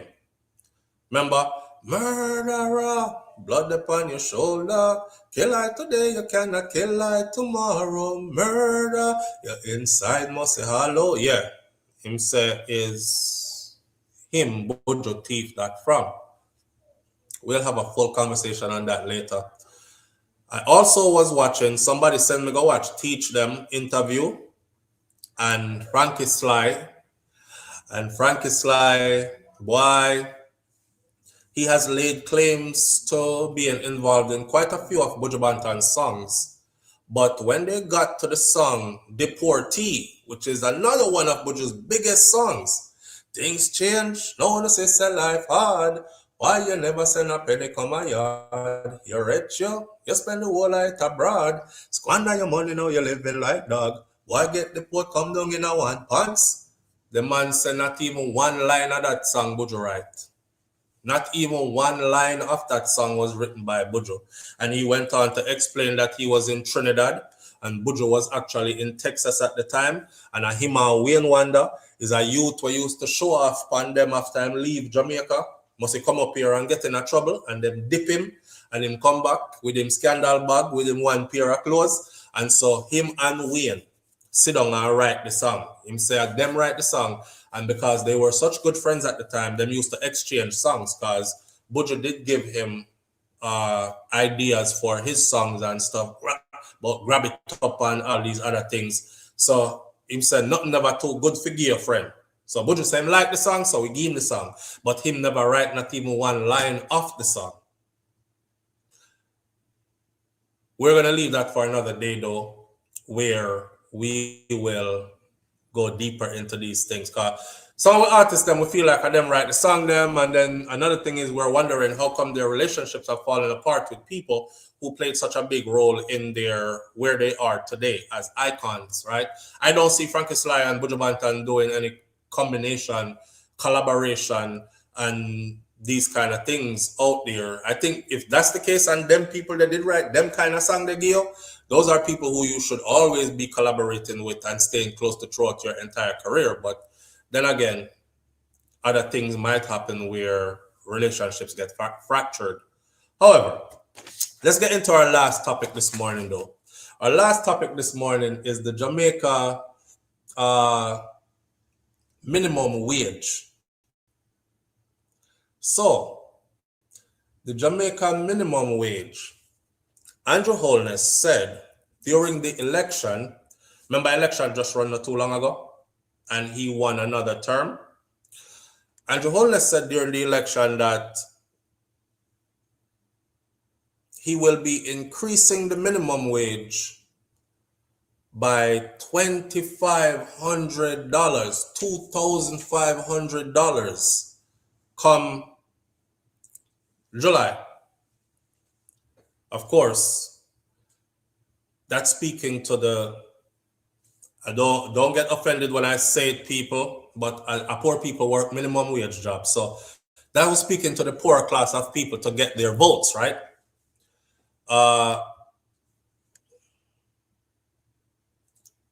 Day before yesterday, the Prime Minister came out and said, starting July 1st of 2026, the minimum wage will be raised by $1,000. Not the $2,500 that he said during the election. He said it will be raised by $1,000. So I see on social media, a lot of people are laughing and they're saying that the people them get chopped again. And Andrew is a very good politician. He knew all along that he wasn't going to raise the minimum wage by no $2,500 by July. He's raised it by $1,000, which will take effect July 1st. Live on the air with SouFLo. Good morning. Hi. Good morning. Good morning. This is really talking live. Do you have us on speaker or Bluetooth? Pardon? Do you have us on speaker or Bluetooth? Because if you do, we can't hear you. Okay. Speaker.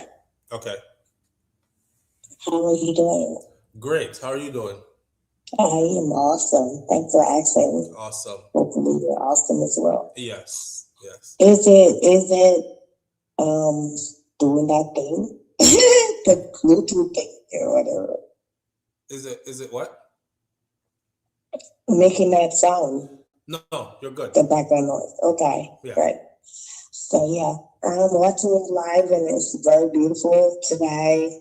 You did say, and you really came through today. And I just want to tell you that I appreciate you because sometimes you do not know how you just come through for people. I'm over here doing like a panther face. And the panther guy died. And so forth, and so be it. And it was not a lot of calls this morning, but the first one or two, I think, was males or were males. Right. So yeah, I'm always here. Right. And if I'm not here, I'm here later or something like that. And sometimes I'm just in my damn feeling. Oh, I want to send a message to Shakira. Yeah. Nah. That's it. Oh my God, I don't even know. But yeah, that's about that. But anyway, yeah, just go back and listen to that and so forth. But she's very much blessed and just be kind with her. It's back-to-back pregnancy still and so forth. Yeah. I don't know what to tell you at this point. I'm trying to finish drinking. So later, all right. you have a good day. I love y'all. Bye-bye. Thank you. All right, so what's your name? Crystal G, beer question sign. All right. We love you. Thanks for the appreciation. And I will. She said we must be very patient and kind with Shakira. And I am. I try my best to be. And if I tell her to be patient and kind with me too. You see that blood clot? You see that? Yeah. Yeah. You are, babe. You give me a lot of grace. You're very patient and kind with me. Ooh, Father God, where art thou? Yeah. So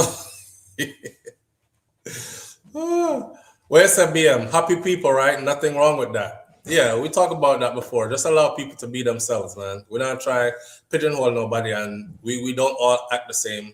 We don't all live the same life. Somewhere it's 5 o'clock right now, PM for somebody, and they have a drink in hand already. A year Saturday, you might have a day at work or clean up and have to take kids here and there and do this and that. Somebody is free. If I was in Jamaica right now, let me see, it's midday. Yeah, I would have been under the influence already. Probably. Probably. I'd have been chilling and feeling really nice. And if you talk to me, you probably would have get a really relaxed kind of conversation. You know what I say? Yeah. One of them one day. That man try to tell you. Yeah. Yeah. Stress free. You see it? Yeah. But show me there, so now in America, me have, you know, upright and I got things to do and all these other kind of things. So big up to the caller that calling. Nothing wrong with that. Oh, here you know. Here you know. Here you know. You're the finest. But wifey definitely give you grace so flow. I saw. Oh man. All right, so. All right. We're gonna work with that. We're gonna work with that. The last one we're gonna talk about this morning before we get out of here though, and it's not gonna be too long. I'm gonna say this. The Prime Minister, while he was running in the election, right? Well, remember, you know, he's a politician, you know. And I said to you that Andrew Holness, if one thing I could say about our Prime Minister is he is a stellar politician. He's good at being a politician. You might have somebody else who is good at leadership, but Andrew is good at being a politician, and it makes him look like a good leader. You know what I'm saying? He knows how to trick everybody and not make it look like him trick everybody. For instance, minimum wage is going to go up by 2,500. Who the hell would not vote for him after they heard that minimum wage is going to go up 2,500? And then you vote, and he's got your vote already, and he's got another term. And now he's like, well, the minimum wage, I mean, they tell us I gotta go up 2,500, you know, we can't only put it up 1,000. But he comes with a good excuse. The good excuse is that Hurricane Melissa touched down at a Category 5, and Hurricane Melissa touched down at a Category 5, so we can't pay you again like that. But let's not forget, I want you to go look up Andrew's salary increase, right? Hold on. Live on the air with SouFLo. Good morning. Hi, good morning. Oh, what had to call the other phone. Yes, Shakira, I hear you in the background. Yeah. If baby's still asleep, bring yourself forward. Those people who are scared. Bring yourself forward, please. She was on screen earlier.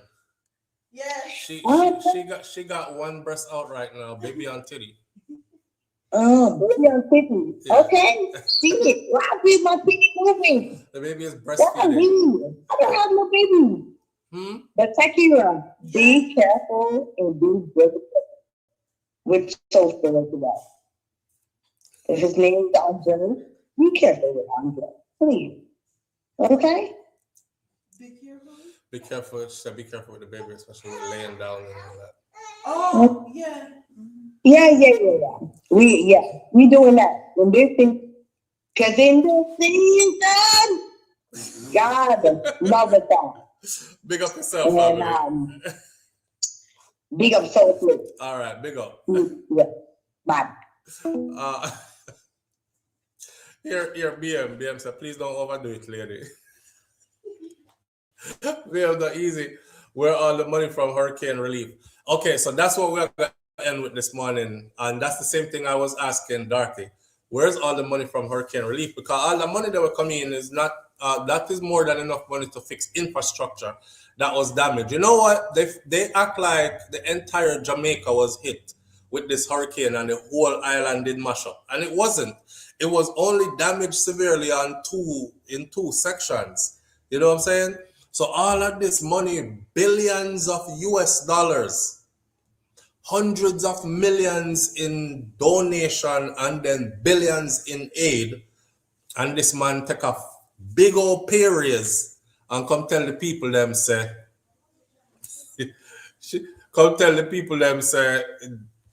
he's not going to make good on the promise because the hurricane came. The hurricane came. Here's what's going to happen.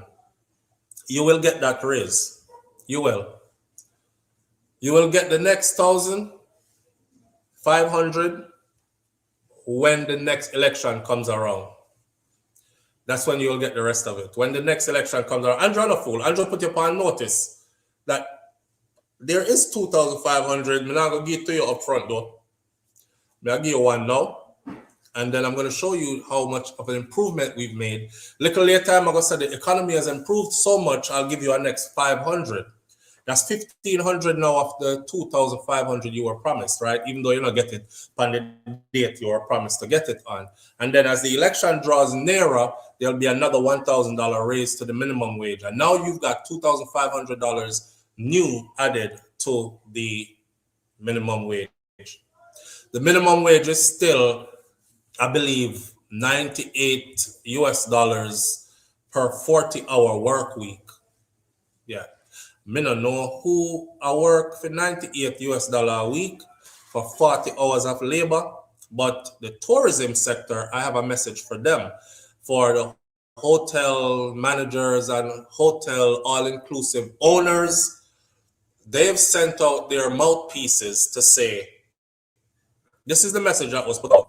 They're crying because the Prime Minister has said that the minimum wage is going to be raised July 1st, an extra $1,000. Mind you, the people that might get paid less than $100 a week,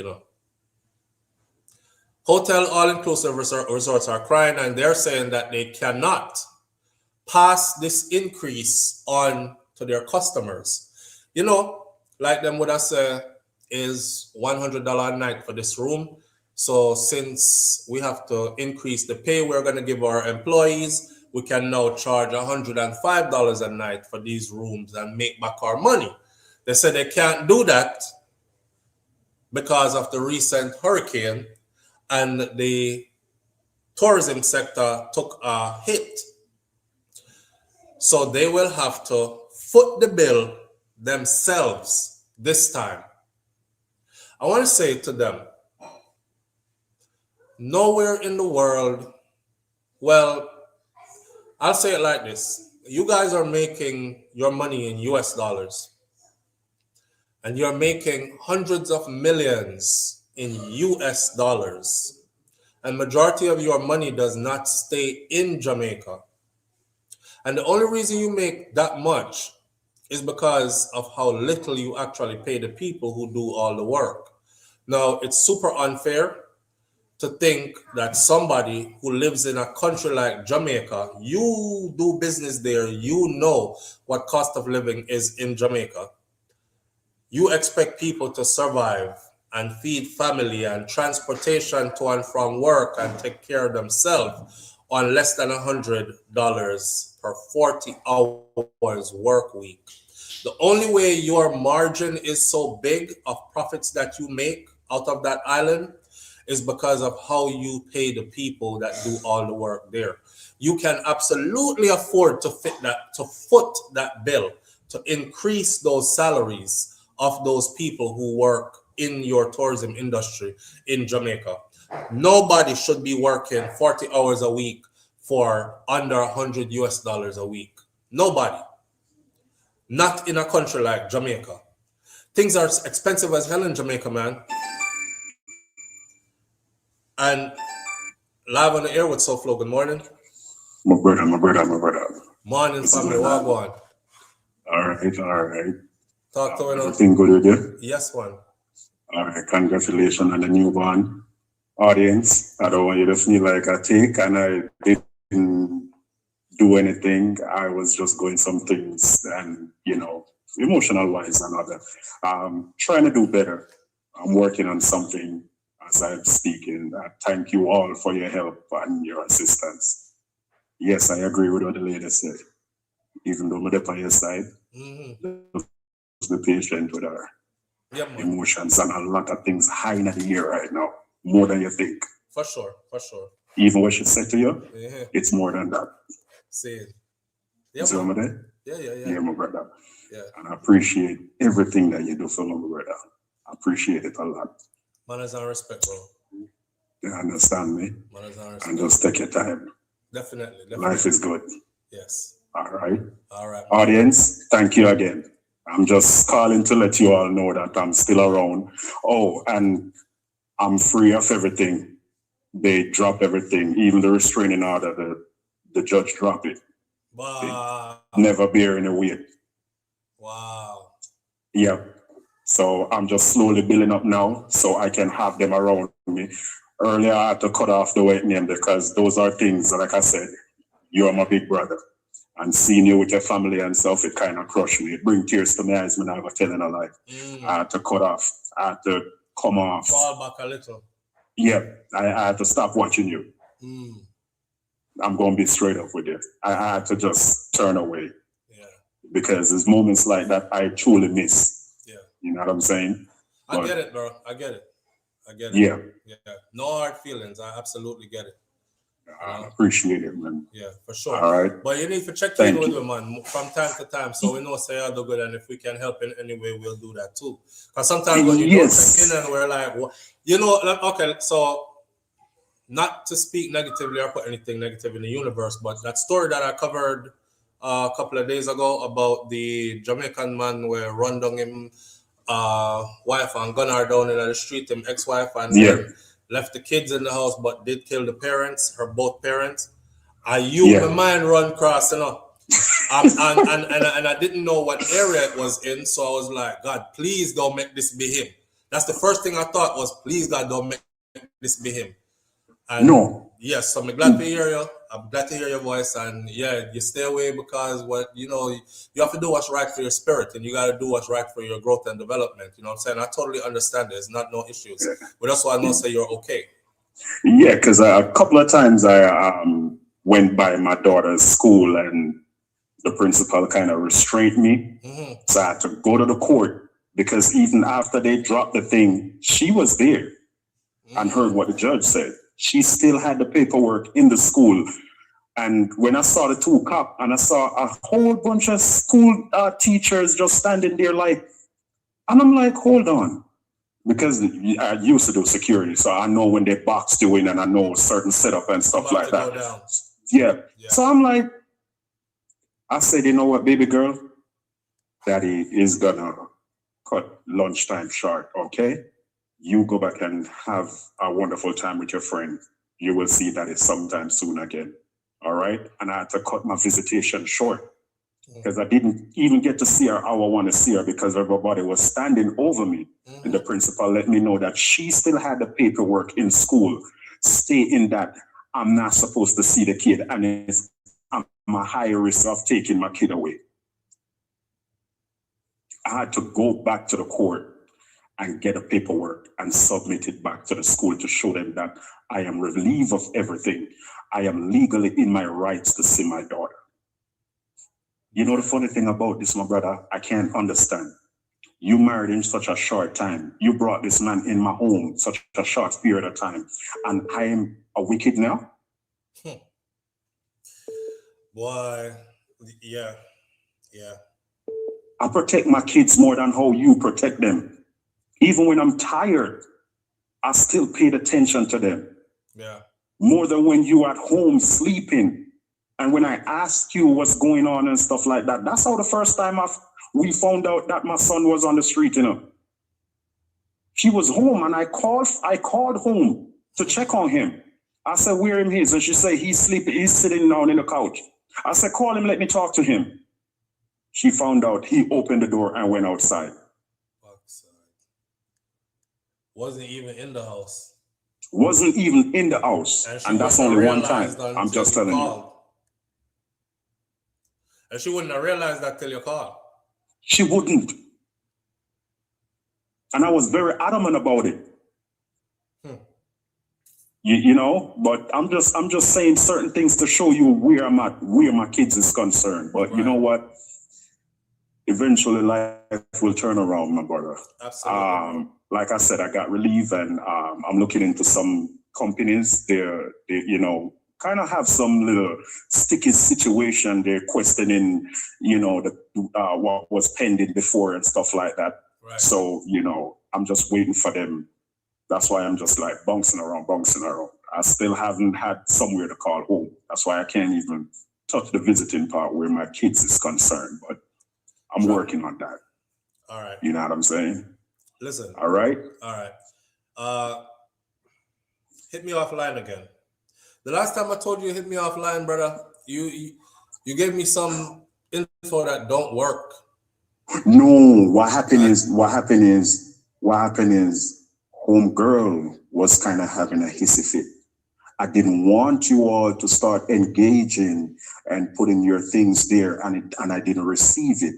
And it looked like I received it, and you know what I'm saying? Okay. I don't want to come here giving no half-ass story and people stop, you know, because like I said, I stand on my name just as though you stand on your name. Right, absolutely. So I'd rather to know that situation is clear, and I can say, hey, SouFlo, I had this, I got this, just like the first time when you did what you did. You see what I'm saying? Okay. Well, you know how to move in your timing. You understand your situation better than any of us on the outside looking in. So just know that we're here. All right? I know, man. I know. I appreciate it, man. All right, my brother. All right. Manners. Yes. All right. Quick update for those of you who don't know, that's the same brother. His voice is super deep. For those of you who know him, he has that signature voice. Once him call, you know, say him. But for those of you who don't know the story, I'll tell you in 60 seconds. That's one of them stories there of being in a relationship with a woman who's super vindictive and did bad things against the man and set him up in the worst way possible. Like, you know, he was on his way to prison pretty much, accused of things that I would never want to be accused of. And when he called, when we first started dealing, because he was on the channel, but when we first started actually talking about his situation, I actually went and did my own research into his situation through the legal system to make sure. And I acquired from him all the paperwork that had to do, the legal paperwork that had to do with his case. And I realized that, damn, he's messed up. So we reached out to the audience for some help for him. I don't think he's still where he needs to be, but that might be somebody right there that we're going to have to like put some money together and get him into a place of his own so that he can, now that all the stuff is dropped against him, because he had charges pending and all that, and now that all of it has dropped against him, I just want to see him in a place where he can go to work, come home, and be able to have his visitation rights set up so his children can come visit him on their terms, like when the system work it out so that that can happen for him. So I'm going to stay up with that story with me, and we will continue to be of help wherever we can, right? We did give out his GoFundMe before, and we did send out a round of donations, and he's always thankful, but he's going to need more help later on. So we'll stay close to that. He knows his situation better than anybody else. So we'll stay close to that as well. As a community, man, we can affect great change. And I'm realizing now that in my mind, I want to do some of the biggest projects, but maybe it starts from the little projects, you know, and I was ignoring the little projects, and the little projects are there. And what we consider little is usually big in other people's lives. Again, did y'all see Jamar opening the washing machine and how grateful and thankful he was for receiving a washing machine? Like, I have a washing machine and a dryer in my house. Most of us do, right? And to know that you don't have to carry a basket on your head, go down a river no more, go scoops clothes. I see people on his thing saying, yeah, big up for the washing machine still, but that machine that can't wash clothes clean like down a river. Man, move, man. You could tell those are people who didn't even flick a penny towards the cause to help him. Why would you want somebody to carry a big basket of clothes? And you know, when you ever carry clothes, go river, go wash it, because country me grow. You ever carry clothes, go river, go wash it, you know, say, when you go down, it's easy, you know, because the clothes them dry. You see, when you come back up and the clothes them wet, I want big basket of wet clothes you carry, go back up a yard, go hang out online to dry. It's 2026. Nobody want to be doing all that. So stop talking about this is Jamaica and Jamaicans become so Americanized and the machine that can't wash clothes like river still. I prefer my clothes them wash down a river. You prefer your clothes washed down a river. Go and go wash it down there. The brother never said that. Him say him always wanted a washing machine. But telling the same never beg me for none. It's just a youth that I follow and realize how positive he is and the vibes where I push. And I feel like, yo, if you get him a washing machine, him can actually spend more time enjoying that beautiful river, him and his little girl, because he's a father that takes care of his little girl, than for him for down there and wash clothes while the picnic play by herself down a river. That was the only reason right there. So as a community, let's continue to affect change in the ways that we can, right? It made me feel good. So we can do that we're able to do such things. Let's close off like this. Talking to the leaders of the tourism sector. Stop doing our people like that. Stop doing people them like that. Yes, you come to Jamaica, you get a lot of labor for a little bit of money. And Jamaican people don't mind working because majority of us are hard-working people. So we don't mind work as long as we get paid good. But don't abuse the rotted people. You are abusing the people.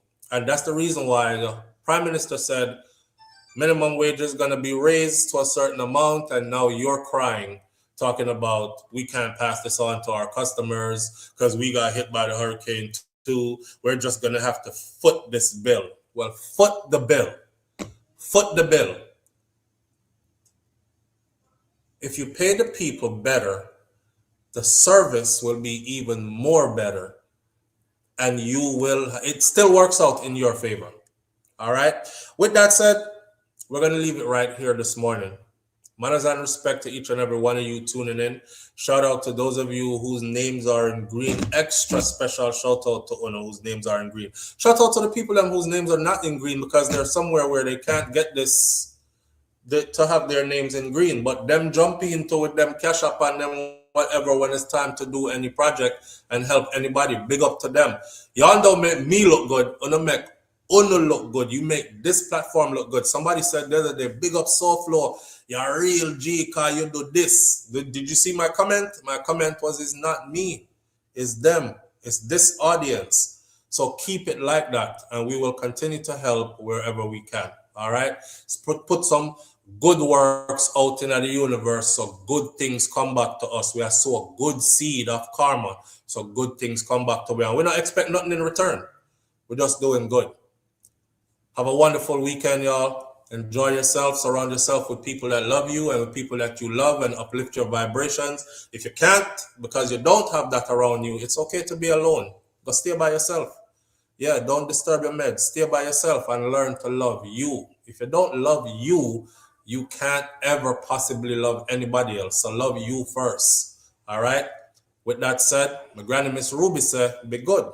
If you can't be good, be careful, but it's best to be good. And my grandfather, Mas Clevey, said, I will see you tomorrow if God spare life. Knowing that we're not God and we're not in control of life like that.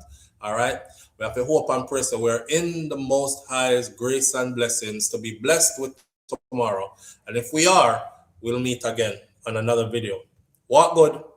One love. I'm out.